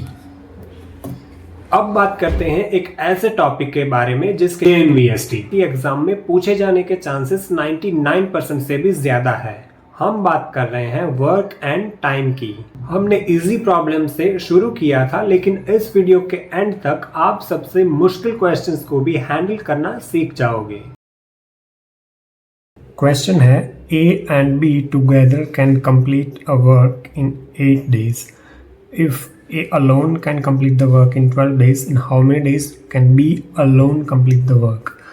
तो वर्क एंड टाइम वाली प्रॉब्लम्स में हम सबसे आसान तरीका है आंसर लाने का, वो है एक दिन की एफिशिएंसी फाइंड करनी है हमें। तो यहाँ कहा गया है कि A and B together can complete a work in 8 days। तो अगर A की एक दिन की एफिशिएंसी हम कह दें, अगर सपोज इज एफिशिएंसी, अगर ये हम सपोज करें A और B की एफिशिएंसी अगर हम कंसिडर करें B, तो हमें कहा गया है कि A and B together can complete a work in 8 days। तो A प्लस B ये हो जाएगा 1/8। अब यहाँ पर हमने एक एफिशिएंसी सपोज की, लेकिन ऑफ 1 डे, एक दिन की। अब यहाँ पर 1/8 कैसे आया? तो समझ लीजिए कि A और B मिलकर काम करते हैं 8 दिन तक, उन्हें एक काम पूरा करना है। तो मान लीजिए कि उन्होंने पहले दिन 1/8 काम किया। एक पूरा काम है, अगर हम कंसिडर करें एक सर्कल को एक काम की तरह, तो ये पूरा काम है, ये समझ लिए सर्कल पूरा हो जाएगा तो ये काम पूरा हो जाएगा। तो पहले दिन इतना काम किया 1/8, अब दूसरे दिन भी इतना ही काम किया 1/8, अब तीसरे दिन भी इतना ही काम किया, चौथे दिन भी 1/8 काम किया, पाँचवें दिन भी इतना, छठवें दिन भी इतना, सातवें दिन भी इतना, आठवें दिन भी इतना। तो अगर हम पाँचवा दिन, छठा दिन, सातवां दिन, आठवां दिन, अगर हम इन सब हिस्सों को मिला देंगे तो ये हो जाएगा 1, यानी कि काम हो जाएगा कंप्लीट। अभी आप कह सकते हैं कि हो सकता है कि ए और बी ने सेकंड डे, फोर्थ डे और फिफ्थ डे पर थोड़ा कम काम किया है और बाकी के दिन, ये 3 दिन का जो कम काम किया था उसे कंपेंसेट करने के लिए थोड़ा ज़्यादा काम कर लिया। और ये हो सकता है, बिल्कुल हो सकता है, लेकिन हम मैथ में चीज़ों को सिंप्लीफाई करके चलना पसंद करते हैं, क्योंकि तभी कैलकुलेशंस आसान होंगी। अगर हर दिन की एफिशिएंसी अलग बिल्कुल हो सकती है और होगी, हर एफिशिएंसी अलग होने के चांसेस काफ़ी आए हैं, लेकिन हम मानकर चलते हैं कि उन्होंने हर दिन सेम काम किया है, 1/8 ही किया, ये ना इससे कम ना इससे ज़्यादा। ठीक है, तो यहाँ पर कहा गया है कि A एंड B ने 8 दिन लगाए एक काम को पूरा करने के लिए, तो A और B ने मिलकर एक दिन में इतना काम किया। हम यहाँ पर सिर्फ एक दिन की बात कर रहे हैं। अब ये कहा गया है कि A alone can complete the work in 12 days, अगर ए अकेला काम करता तो ए वो काम 12 दिन में पूरा करता। तो यहाँ पर ए की एफिशिएंसी है 1/12, एक दिन की एफिशिएंसी। तो कहा गया है कि in how many days can be alone complete the work, तो बी अकेला अगर काम करेगा तो क्या टाइम लगेगा। तो हमारे पास ये दोनों की एफिशिएंसी है। अब ए भी है हमारे पास, तो सिंपली अगर ए की वैल्यू इसमें पुट कर दें तो हो जाएगा 1/12 प्लस बी की एक दिन की एफिशिएंसी इज इक्वल टू 1/8। तो बी हो जाएगा 1/8 माइनस 1/12, तो ये हो जाएगा 12 माइनस 8/12 इंटू 8, 4/12 इंटू 8, 4 2 1/24। तो हमें ये मिली बी की एक दिन की एफिशिएंसी। अब ये बी एक दिन में 1/24 काम करता है, तो उसे ये काम पूरा करने के लिए 24 दिन लगेंगे। अगर इसी को हम कंसिडर कर लें और इसके हम 24 पार्ट बना लें, 4 और ये 24 ऐसे पार्ट बना लेंगे अगर हम 1 2 3 4 अभी और, लेकिन अगर ऐसे हम 24 बना लें तो ये फिर ये ऐसे रोज़ 1/24 इतना काम करेगा बी, तो ये पूरा काम उसे कंप्लीट करने के लिए 24 डेज लगेंगे। तो आंसर है सी, सही आंसर। क्वेश्चन है A and B together can complete a work in 8 days, B and C together can complete the work in 12 days, C and A together can complete the work in 8 days. In how many days can all three together complete the work? तो पिछले problem की तरह ही यहाँ पर A और B की एक दिन की एफिशिएंसी है। अगर A की एक दिन की एफिशिएंसी हम मान लें is 1 day एफिशिएंसी है A, अगर B की एक दिन की एफिशिएंसी है B और C की एक दिन की एफिशिएंसी है C। अब A और B की एफिशिएंसी दी हुई है, A और B मिलकर 8 दिन में काम पूरा करेंगे, तो एक दिन में ये 1/8 काम करेंगे। B और C मिलकर 1/12 काम करेंगे एक दिन में, और C और A मिलकर 1/8 काम करेंगे। तो पूछा है कि ये तीनों मिलकर ये काम कितने दिन में पूरा करेंगे। तो अगर हमें फाइंड करना है A plus B plus C, इन तीनों की मिलकर अगर एक दिन की एफिशिएंसी अगर हमें मिल जाएगी तो हमें पता चल जाएगा कि ये काम कितने दिन में पूरा करेंगे। तो हम इस तीनों इक्वेशंस को अगर ऐड कर दें तो A plus B plus B plus C plus C plus A, A plus B, B plus C, C plus A और is equal to 1/8 plus 1/12 plus 1/8। और यहाँ पर A 2 बार है, B 2 बार है, C 2 बार है, तो 2 times A plus 2 times B plus 2 times C is equal to, अगर इन दोनों को ऐड करें तो हो जाएगा 2/8 प्लस 1/12। यहाँ से 2 कॉमन निकालें, A plus B plus C is equal to 2/8 plus 1/12। अब 2 को नीचे ले जाएंगे तो A plus B plus C is equal to 2/8 into 2 plus 1/12 into 2 cancel. अब ये होगा 1/8 प्लस 1/24, तो ये हो जाएगा 24 प्लस 8/24 इंटू 8, और 24 प्लस 8 32 बिलो 28, 24 इंटू 8, 8 4 टाइम्स 6। तो हमारे पास एक दिन की एफिशिएंसी आ गई। A, B और C अगर तीनों मिलकर काम करते हैं तो 1/6, तो ये एक काम पूरा करने में 6 दिन लगाएंगे, 6 डेज ये लोग लगाएंगे। तो आंसर है सी। अब अगला टॉपिक है स्पीड, टाइम एंड डिस्टेंस। ये एक क्लासिक ट्रैप है जहां स्टूडेंट्स अक्सर मात खा जाते हैं। इसलिए मैं यहां सजेस्ट करूंगा कि आप इस वीडियो को पॉज करके ये क्वेश्चंस खुद सॉल्व करने की कोशिश करें और चेक करें कि क्या आपके आंसर्स मैच करते हैं या नहीं। क्वेश्चन है, a train running at a speed of 80 kilometers per hour passes a man standing near the railway track in 9 seconds. What is the length of the train?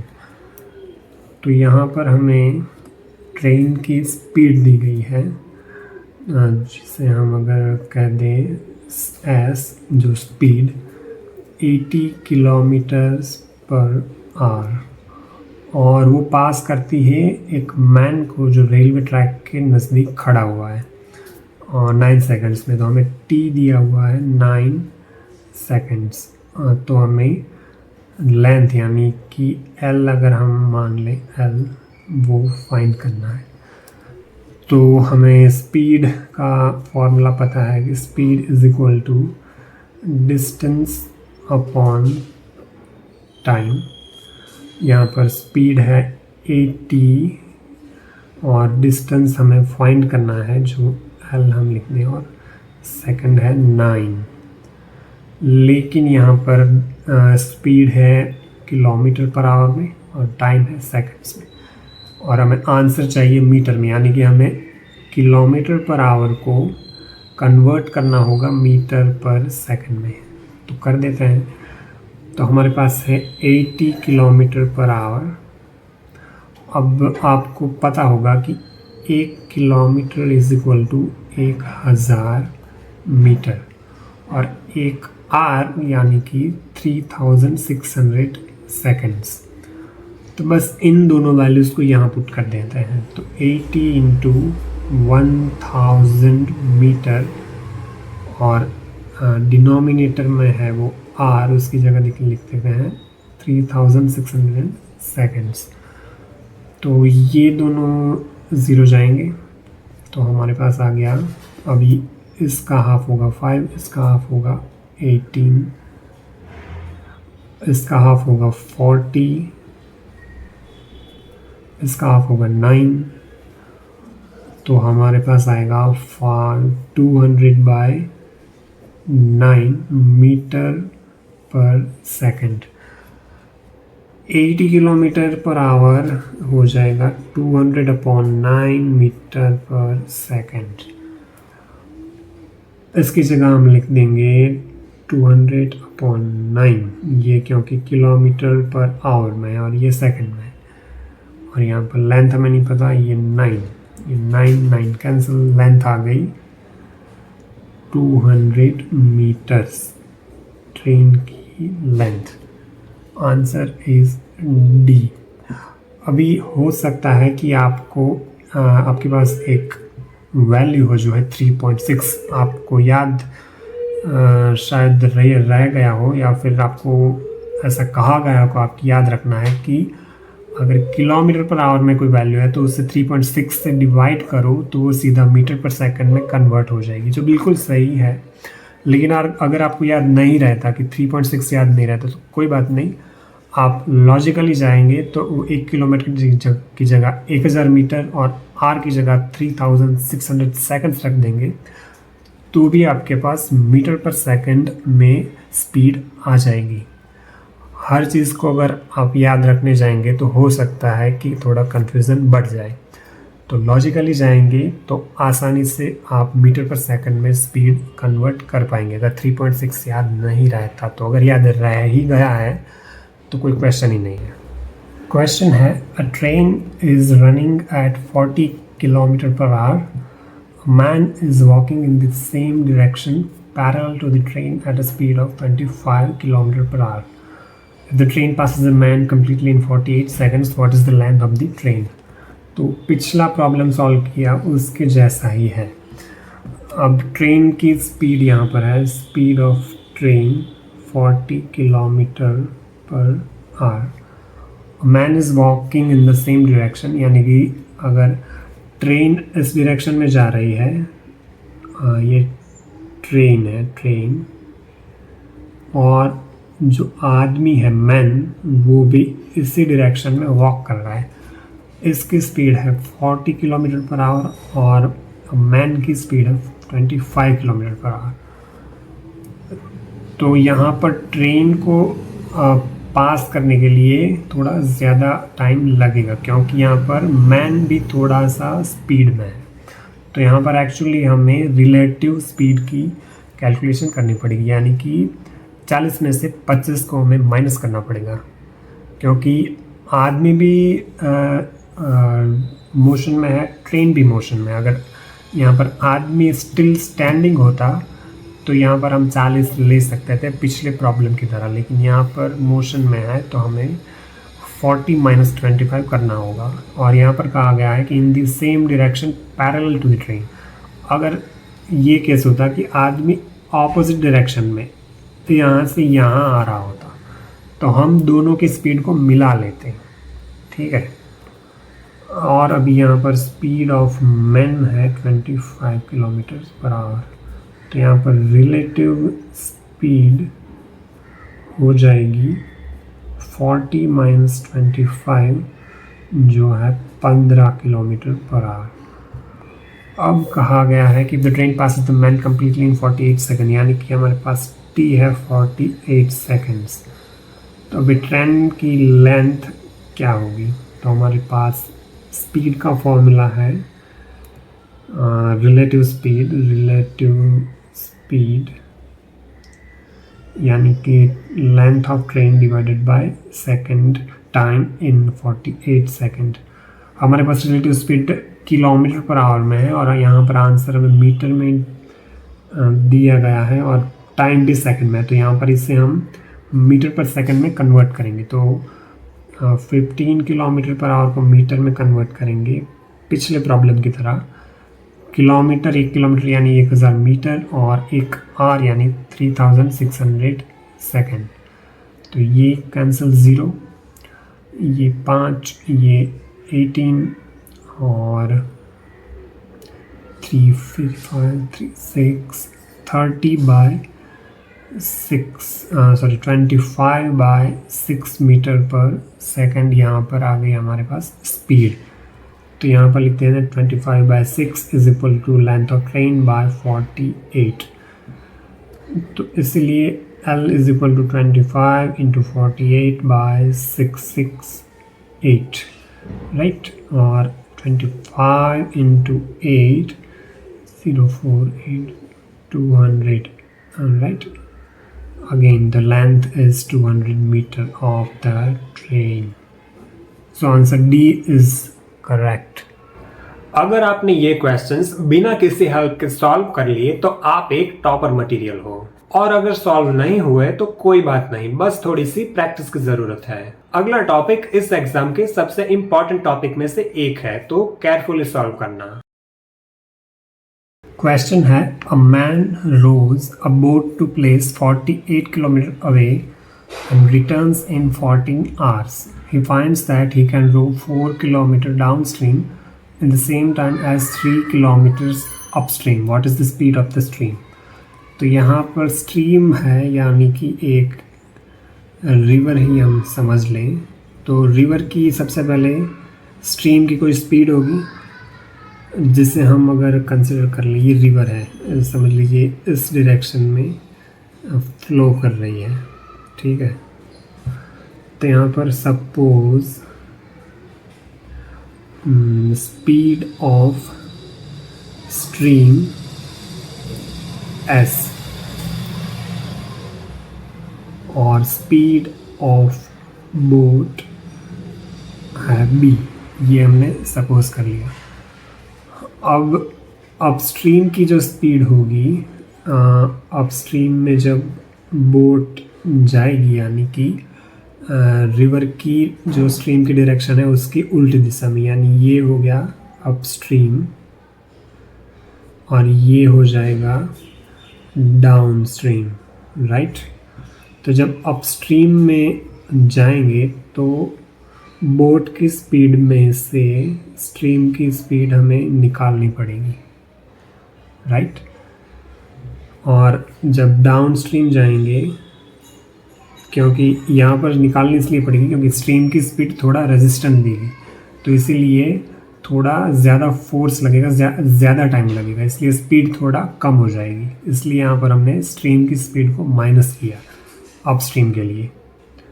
अब डाउनस्ट्रीम के लिए boat की speed में stream की speed को add कर देंगे, क्योंकि स्ट्रीम की स्पीड बोट को धक्का लगाएगी, इसलिए डाउनस्ट्रीम आते वक्त स्पीड थोड़ी सी बढ़ जाएगी। ठीक है, अब सबसे पहले इस सेंटेंस की बात करते हैं, पहले सेंटेंस की। A man rows a boat to place 48 kilometres away in returns in 14 hours. यानी कि एक व्यक्ति एक बोट को रो करता है अपस्ट्रीम और फिर डाउनस्ट्रीम। ये समझ लीजिए ये पूरा जो डिस्टेंस है ये रिवर का वो है 48 किलोमीटर्स। तो यहाँ पर ये कहा गया है कि एक व्यक्ति यहाँ से स्टार्ट किया ए से बी जो 48 किलोमीटर, और फिर बी से ए वापस आया वो भी 48 किलोमीटर, और इसमें टाइम लगा टोटल 14 आवर्स। अपस्ट्रीम ज़्यादा टाइम लगा होगा लॉजिकली और डाउनस्ट्रीम थोड़ा कम टाइम लगा होगा। तो हम इस सेंटेंस को इक्वेशन में कन्वर्ट करते हैं। तो सबसे पहले हम स्पीड का फॉर्मूला देख लेते हैं। Speed is equal to distance upon time. ठीक है, हमारे पास 14 आवर्स है। अगर हम अपस्ट्रीम की स्पीड की बात करें तो वो हो जाएगी b माइनस एस और डाउनस्ट्रीम की b प्लस एस। टोटल सबसे पहले हम अपस्ट्रीम की बात कर लें। तो जब अपस्ट्रीम एक व्यक्ति गया होगा तब उसकी स्पीड होगी, हमें अभी बोट की स्पीड या स्ट्रीम की स्पीड कुछ नहीं पता, तो अपस्ट्रीम की स्पीड होगी b माइनस एस और डिस्टेंस है 48 किलोमीटर और टाइम जो हमें नहीं पता क्या होगा t1। और जब डाउनस्ट्रीम वो व्यक्ति आया होगा तो 48 किलोमीटर, लेकिन हमें t2 नहीं पता जब वापस आया तब कितना टाइम लगा। लेकिन हमें ये पता है कि t1 प्लस t2 है 14 आवर्स। ठीक है, जाने में और आने में दोनों मिलाकर 14 घंटे लगते हैं। तो इसे हम इस तरीके से लिख सकते हैं, t1 is equal to 48 upon b minus s और t2 is equal to 48 upon b plus s, और t1 प्लस t2 दोनों मिलाकर 14 घंटे लगते हैं। तो इसलिए हम लिख सकते हैं t1 plus t2 is equal to 48 upon b minus s plus 48 upon b plus s. 14 is equal to 48 upon b minus s plus 48 upon b plus s. हमारे पास ये एक इक्वेशन आ गया जो पहले सेंटेंस में हमें वैल्यूज दी गई है। दूसरा sentence, he finds that he can row 4 kilometres up downstream in the same time as 3 kilometres upstream. यानी कि अगर वो ए से स्टार्ट करता है 3 किलोमीटर ऊपर जाने के लिए, तो उतना ही टाइम लगेगा जितना उस डाउन स्ट्रीम में 4 किलोमीटर नीचे आने में लगेगा। तो यहाँ पर लॉजिक समझ आ रहा है। अपस्ट्रीम में अगर समझ लीजिए उसने 1 घंटे में 3 किलोमीटर कवर किया, तो डाउन स्ट्रीम में वो 1 घंटे में 4 किलोमीटर हम नीचे आ रहा है। तो अब इस सेंटेंस को इस सेंटेंस की वैल्यूज़ को इक्वेशन में कन्वर्ट करें तो हो जाएगा कि यहाँ पर लिखा है कि टाइम सेम है। यानी कि सबसे पहले इस पार्ट की बात करें, कौन रो 4 किलोमीटर डाउन स्ट्रीम, तो जब वो डाउन स्ट्रीम आएगा तब उसकी स्पीड होगी b माइनस एस और डिस्टेंस है 4 किलोमीटर, और टाइम क्या लगेगा वो हमें नहीं कहा गया। ठीक है, लेकिन इतना कहा गया है कि जब वो अपस्ट्रीम जाएगा, सॉरी यहाँ पर b प्लस आएगा क्योंकि डाउन स्ट्रीम है, अपस्ट्रीम जाएगा तब वो 3 किलोमीटर कवर करेगा और टाइम t लगेगा। तो यहाँ पर t इक्वल है, तो यहाँ पर हम लिख सकते हैं कि t is equal to 4 upon b plus s और t is equal to 3 upon b minus s. तो क्या हम ये t दोनों को इक्वेट कर सकते हैं? तो हो जाएगा 4 upon b plus s is equal to 3 upon b minus s. तो इसलिए हो जाएगा, ये यहाँ जाएगा तो 4b minus 4s is equal to 3b plus 3s। इसलिए b ये 3b यहाँ आया तो माइनस हो जाएगा, 4b माइनस 3b होगा b, और 4s यहाँ आ जाएगा तो प्लस हो जाएगा, 4s plus 3s equal 7s। ये एक हमारे पास वैल्यू आ गई, b is equal to 7s। अब ये पहला इक्वेशन, ये दूसरा इक्वेशन, ये पहले सेंटेंस का ये इक्वेशन बना, दूसरे सेंटेंस का ये इक्वेशन बना। अब हमारे पास दो इक्वेशंस हैं, दो वेरिएबल्स हैं, तो क्या हमें दोनों वेरिएबल्स की वैल्यू मिल सकती है? बिल्कुल मिल सकती है। तो अगर b को हम 7b is equal to 7s यहाँ रखेंगे तो हमें इस इक्वेशन में सिर्फ s ही रहेगा, सिर्फ स्ट्रीम दिखेगी, तो इससे हमें स्ट्रीम की वैल्यू आसानी से मिल जाएगी। तो ये होगा 14 is equal to 48 upon b है 7s, 7s minus s 6s plus 48 upon 7s plus s यानी कि 8s। तो अब यहाँ से 14, यहाँ से 1 अपॉन s को हम कॉमन निकाल सकते हैं, एक्चुअली 48 अपॉन s को कॉमन निकाल सकते हैं, ठीक है, राइट। तो यहाँ पर हो जाएगा 1/6 प्लस 1/8, तो अब हो जाएगा is equal to 48 upon s into 8 plus 6 14/48।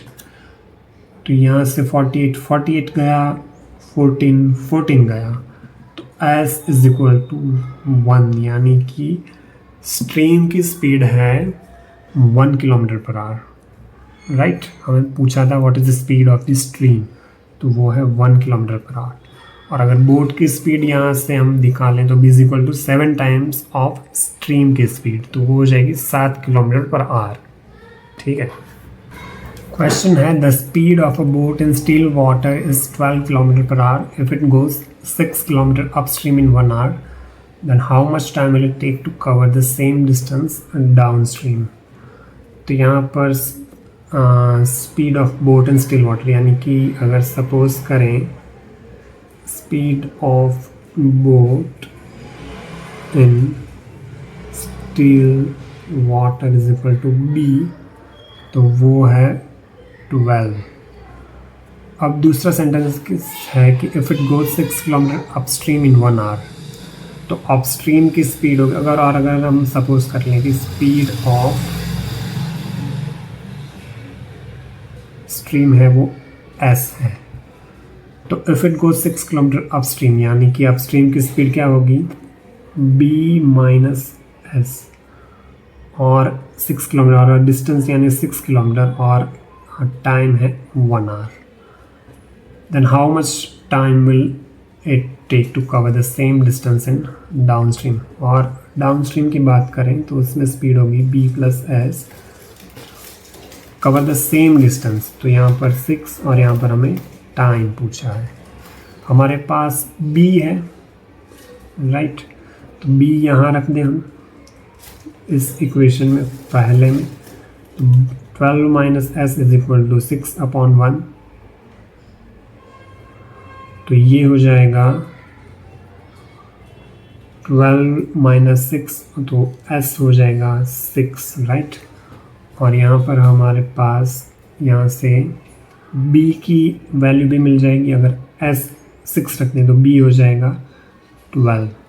हमारे पास b है 12 प्लस s है 6 upon 6 is equal to 6 upon t, तो t हो जाएगा 6 अपॉन 18, तो 1 अपॉन 3 आवर, और एक आवर में होते हैं 60 मिनट्स अपॉन 3, यानी कि 20 मिनट्स। तो आंसर है ए।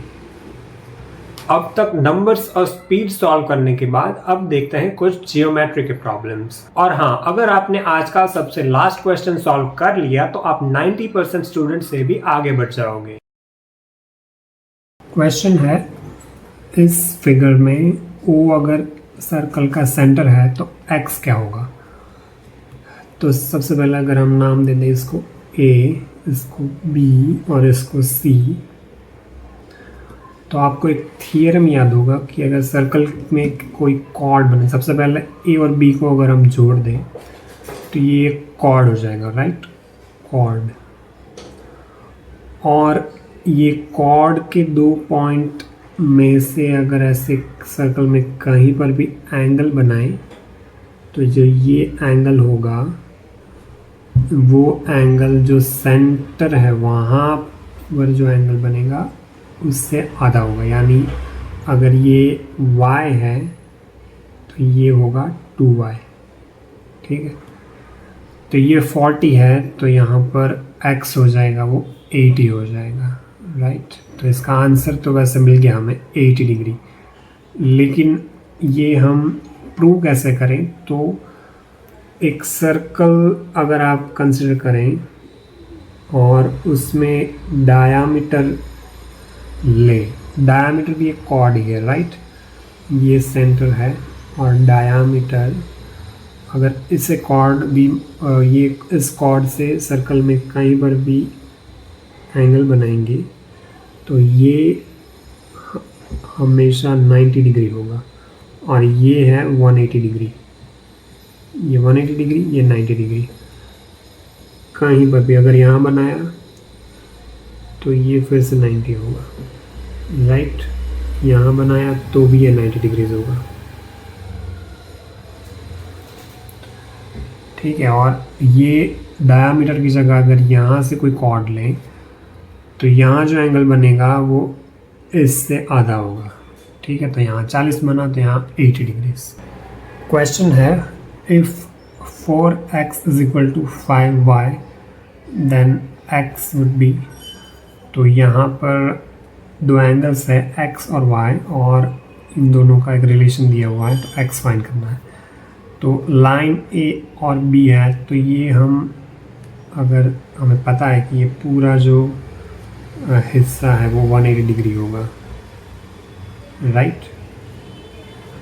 तो x + y होगा 180 डिग्री और हमें दिया गया है कि 4x = 5y। तो x हो जाएगा 5/4 = y। तो यहाँ पर अगर वो वैल्यू रख दे तो 5/4y + y = 180 degrees.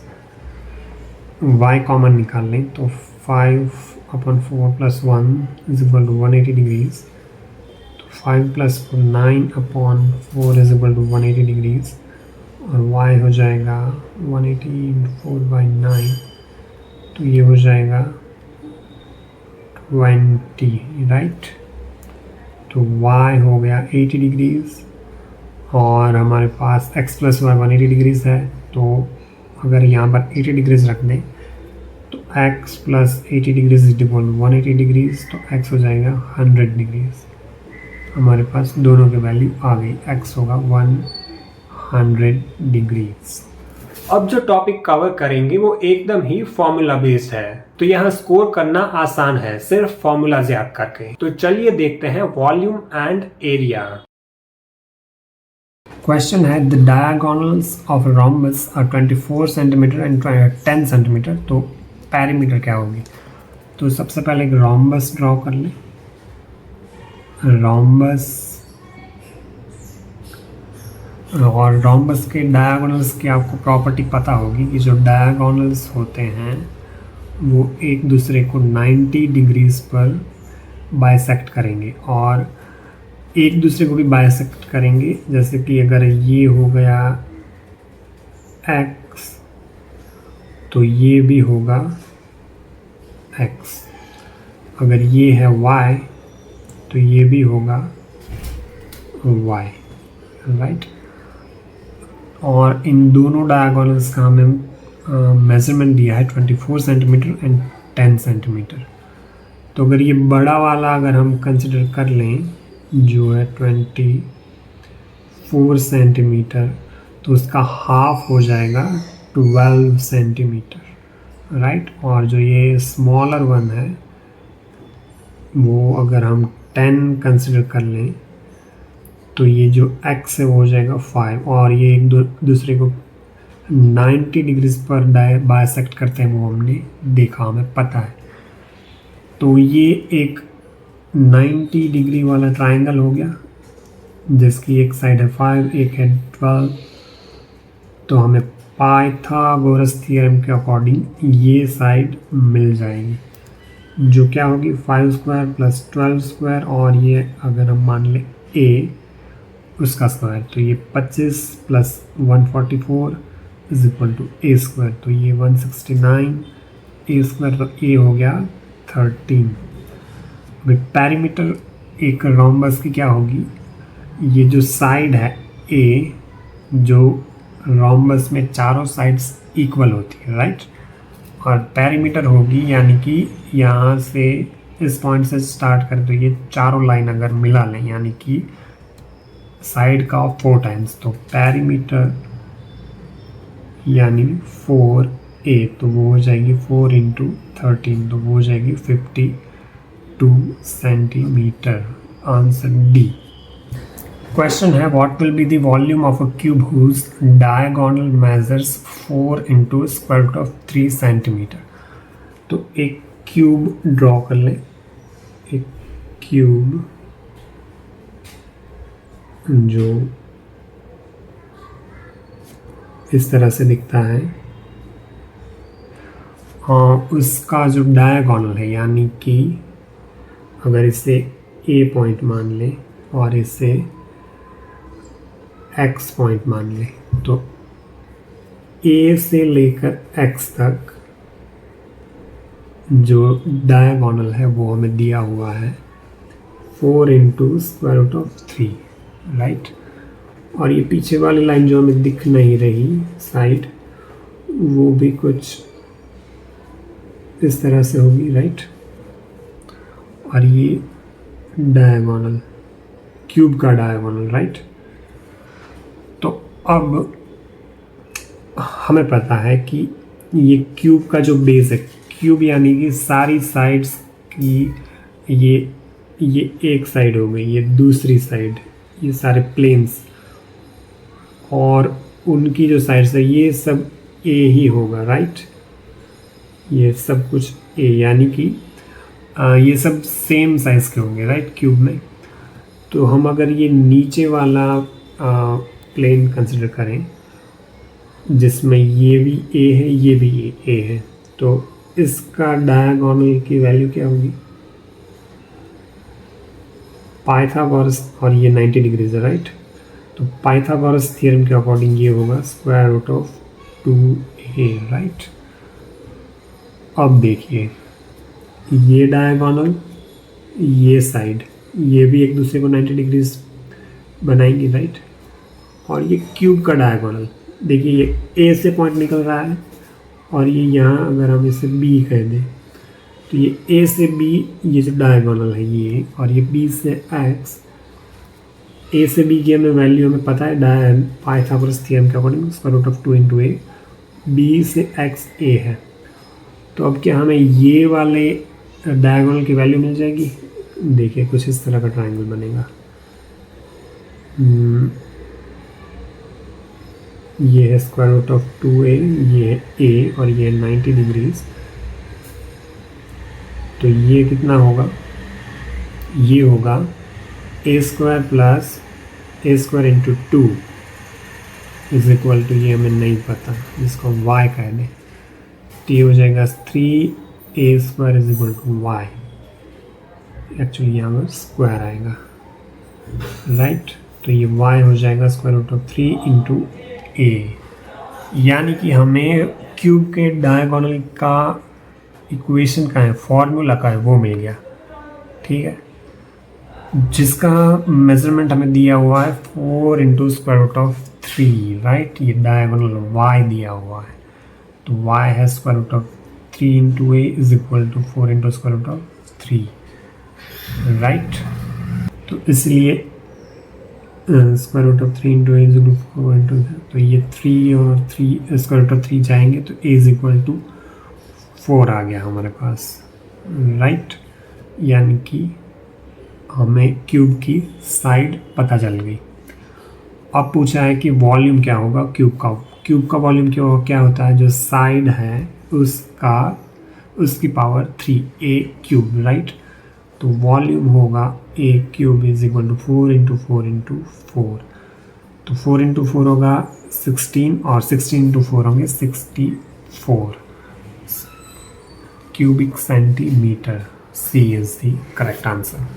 The floor of a room is 5.44 meter long and 3.74 meter wide. यानी कि एक फ्लोर है जिसके हमें डिमेंशंस दिए हुए हैं और उसकी लेंथ है 5.44 मीटर और विथ है 3.74 metre. It is to be paved with square tiles. तो इसे पेव करना है स्क्वायर टाइल्स से। Find the side of the largest square tile that can exactly cover the floor. यानी हमें जो टाइल की साइड फाइंड करनी है वो टाइल कुछ इस तरह से फिट आ जानी चाहिए, यानी परफेक्टली इस तरह से। यहाँ पर हमें बाहर टाइल आधी या थोड़ी सी कट करनी पड़े वैसी नहीं चाहिए, हमें परफेक्टली फिट हो जाए वैसी टाइल की साइड फाइंड करनी है। तो हमारे पास दो नंबर्स है 5.44 मीटर एंड 3.74 मीटर।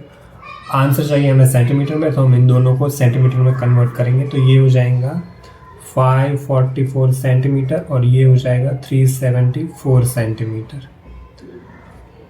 अब इस क्वेश्चन का आंसर आएगा HCF से, HCF या फिर HCD, दोनों सेम ही है, हाईएस्ट कॉमन फैक्टर या फिर हाईएस्ट कॉमन डिविजर।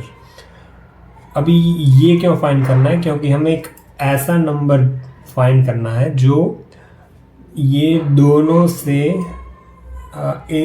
ये दोनों नंबर अगर उससे हम डिवाइड करें तो रिमाइंडर 0 है, मतलब कि डिवाइड हो जाना चाहिए, ये दोनों नंबर उससे डिवाइड हो जाने चाहिए। तो अभी इसका हम HCF कैसे फाइंड कर सकते हैं? एक आसान मेथड सबसे है, वो है कि इन दोनों को हम डिवाइड करेंगे। कैसे? तो जो बड़ा नंबर है जो है 544, इसे हम डिवाइड करेंगे छोटे नंबर से 374। ये हो जाएगा 3/74 1 374, ये हो जाएगा 0, ये हो जाएगा 17 17 54 माइनस 37 यानी। तो अभी हमारे पास फिर से दो नंबर आए, तो अभी क्या फिर से करेंगे, वही छोटे नंबर से बड़े नंबर को डिवाइड करेंगे। तो 374 डिवाइडेड बाय 170। अब इससे अगर डिवाइड करें तो 170 2 340, ये हो जाएगा 4, ये हो जाएगा 3। फिर से दो नंबर आए, 34 डिवाइड बाय 170। अभी देखेंगे कि 34 इंटू शायद ये डिवाइड हो जाएगा, 34 इंटू 5 करेंगे तो हो जाएगा। तो हमारे पास 34 एक नंबर आया जो है HCF। तो HCF या HCD है 34 इन दो नंबर्स का, 544 और 374।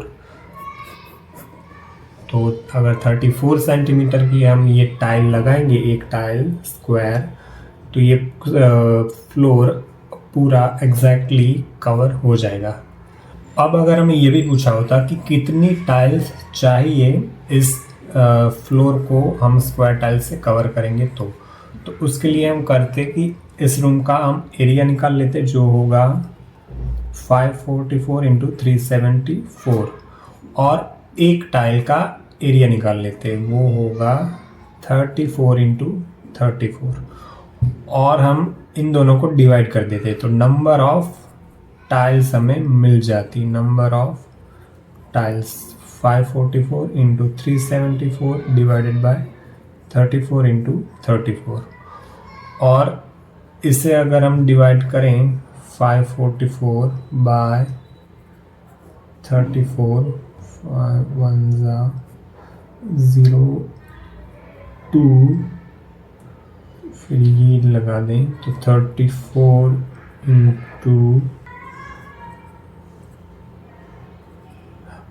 इंटू 6, तो यहाँ पर हो जाएगा 16, ये हो जाएगा 16 और फिर 34 इंटू 3 74, 3 4 1 11, ये हो जाएगा 11। अब 16 इंटू 11 होगा 176, तो नंबर ऑफ टाइल्स चाहिए 176, लेकिन ये पूछा नहीं है, हमें पूछा है टाइल की साइज जो होगी 34 centimetre. A rectangular field measures 100 meter into 80 meter. A pathway 2 meter wide is to be constructed around the outside of the field. If the cost of constructing the pathway is 150 rupees per square meter, find the total cost of construction. तो एक rectangular field है जिसका dimension है 100 metre और 80 metre और 2 metre का pathway construct करना है इसके अराउंड, यानी कुछ इस तरह से। और इस पाथवे की विड्थ है वो है 2 मीटर, हर डायरेक्शन में 2 मीटर, ये भी 2 मीटर।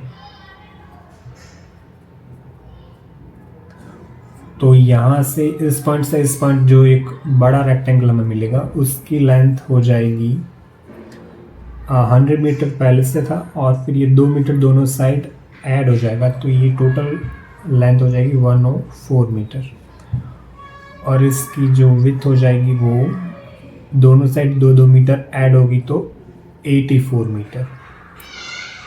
तो हमें इस पाथवे को कंस्ट्रक्ट करने की कॉस्ट फाइंड करनी है। तो अगर हम इसका पाथवे का एरिया जो कि होगा ये, अगर ये हम फाइंड कर लें तो हमें कॉस्ट मिल जाएगी, क्योंकि हमारे पास पर स्क्वायर मीटर कितनी कॉस्ट होगी वो हमें दिया हुआ है। तो इसका एरिया कैसे फाइंड करेंगे, तो जो पाथवे एरिया इस बड़े रेक्टेंगल में से ये छोटा रेक्टेंगल माइनस करना है। तो ये बड़े रेक्टेंगल का एरिया होगा 104 इंटू 84 माइनस छोटा रेक्टेंगल 100 इंटू 80। तो 104 इंटू 84 होगा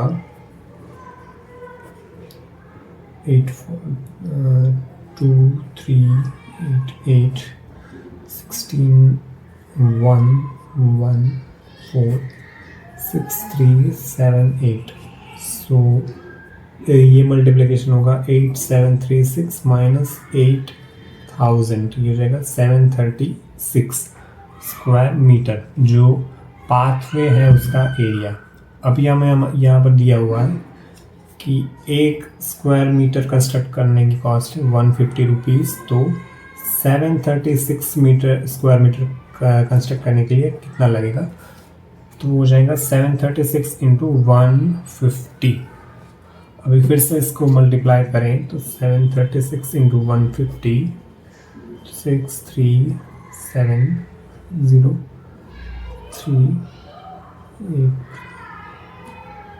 36, तो ये हो जाएगा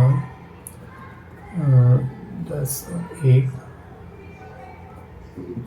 ओके, तो ये हो जाएगा 1,10,400 रुपीज़ पाथवे को कंस्ट्रक्ट करने की कॉस्ट, जो हमें ऑप्शन बी में दी हुई है। B is the correct answer. अभी तक आपने मास्टर किया equations, geometry, volume and area और वर्क एंड टाइम जैसे टॉपिक्स। ये JNBST की एग्जाम का हमने ऑलमोस्ट 60% एग्जाम पेपर फिनिश कर लिया है। अब फाइनली बात करते हैं उस टॉपिक की जो अगर आपने सॉल्व कर लिया तो आप 90% स्टूडेंट्स से भी आगे निकल जाओगे। मैं बात कर रहा हूँ पाई चार्ट्स की। The pie chart shown provides a breakdown of the total expenditure on building a house. एक पाई चार्ट है जो हमें बताता है कि कौन सी चीज़ पर क्या खर्चा हुआ एक हाउस को बिल्ड करने के लिए। Given that the total expenditure on construction is 6 lakh, तो ये हमें आंसर करना है। Total cost of construction 6 lakh रुपए है, तो क्वेश्चन है कि the amount of expenditure incurred on the item of cement is, cement पर कितना खर्च हुआ 6 लाख में से। तो ये पाई चार्ट हमें दिख रहा है जिसमें सीमेंट का हमें एक्सपेंडिचर दिया हुआ है 72 डिग्री, यानी ये एक अगर हम पूरा सर्कल हम कंस्ट्रक्शन की पूरी कॉस्ट गिने तो पूरा सर्कल हम इस तरह से लिख सकते हैं 360 डिग्री एक सर्कल को, जो है कंस्ट्रक्शन की कॉस्ट जो हमें दी हुई है 6 लाख रुपीस। तो 360 डिग्री है 6 लाख रुपए, तो सीमेंट जो हमें दिया है 72 डिग्री, तो वो कितना होगा 72 डिग्री कितना होगा, तो वो होगा 72 इंटू 6 लाख डिवाइडेड बाय 360, ये 0 जाएगा 36 इंटू 2, तो ये हो जाएगा 6 to 12 और फिर 4 zeros, तो ये हो जाएगा 1,20,000 रुपीज़। तो सीमेंट के पीछे खर्च हुआ 1,20,000 रुपये 6 लाख में से, जो होगा 72 डिग्री। तो आंसर है 1,20,000 rupees. As shown in the pie chart below, which represents the marks obtained by a student in the 10th class. 10th class में एक स्टूडेंट ने जो मार्क्स लिए हैं उसे मिले हैं, उसका ये पाई चार्ट में हमें दिया हुआ है। तो पूछा है कि in which subject the student got 105 marks out of 540। तो टोटल मार्क्स है 540, ये पूरा पाई चार्ट यानी एक पूरा सर्कल रिप्रेजेंट करता है कि 540 मार्क्स टोटल, उसमें से उससे 105 मार्क्स कौन से सब्जेक्ट में मिले हैं वो हमें फाइंड करना है। तो ये पूरा सर्कल रिप्रेजेंट करता है 360 डिग्री, राइट। तो टोटल मार्क्स हैं 540 डिग्री और ये हो जाएंगे 360 डिग्री, और 105 इसे कौन से सब्जेक्ट में मिले ये हमें फाइंड करना है। तो कुछ इस तरह से हम लिख सकते हैं 105 इंटू 360 डिग्री डिवाइडेड बाय 540, ये 0 जाएगा, इसका हाफ 18, इसका 27, 9 2 9 3, तो ये 105 इंटू 2/3, अब 105/3 35, राइट, 35 इंटू 2 तो 70 डिग्री। तो 70 डिग्री यहाँ पर है हिंदी, या तो हिंदी में उसे 105 मार्क्स मिले 540 में से। So option D is correct, right, 70 degree. अगर आप यहाँ तक पहुंच गए हैं तो आपने JNVST एग्जाम की एक मिनी टेस्ट कंप्लीट कर ली है। आज आपने जितने भी प्रॉब्लम सॉल्व किए वो सभी रियल एग्जाम में पूछे जा चुके हैं, तो अपने आप को शाबाशी दीजिए। और अगर आपको ये वीडियो हेल्पफुल लगा तो इसे लाइक कर दीजिए और अपने दोस्तों के साथ शेयर करना बिल्कुल मत भूलना। तो अगले वीडियो में हम देखेंगे मैथ्स के कुछ ऐसे ट्रिकी क्वेश्चंस जो JNVST एग्जाम के लिए बहुत इंपॉर्टेंट है।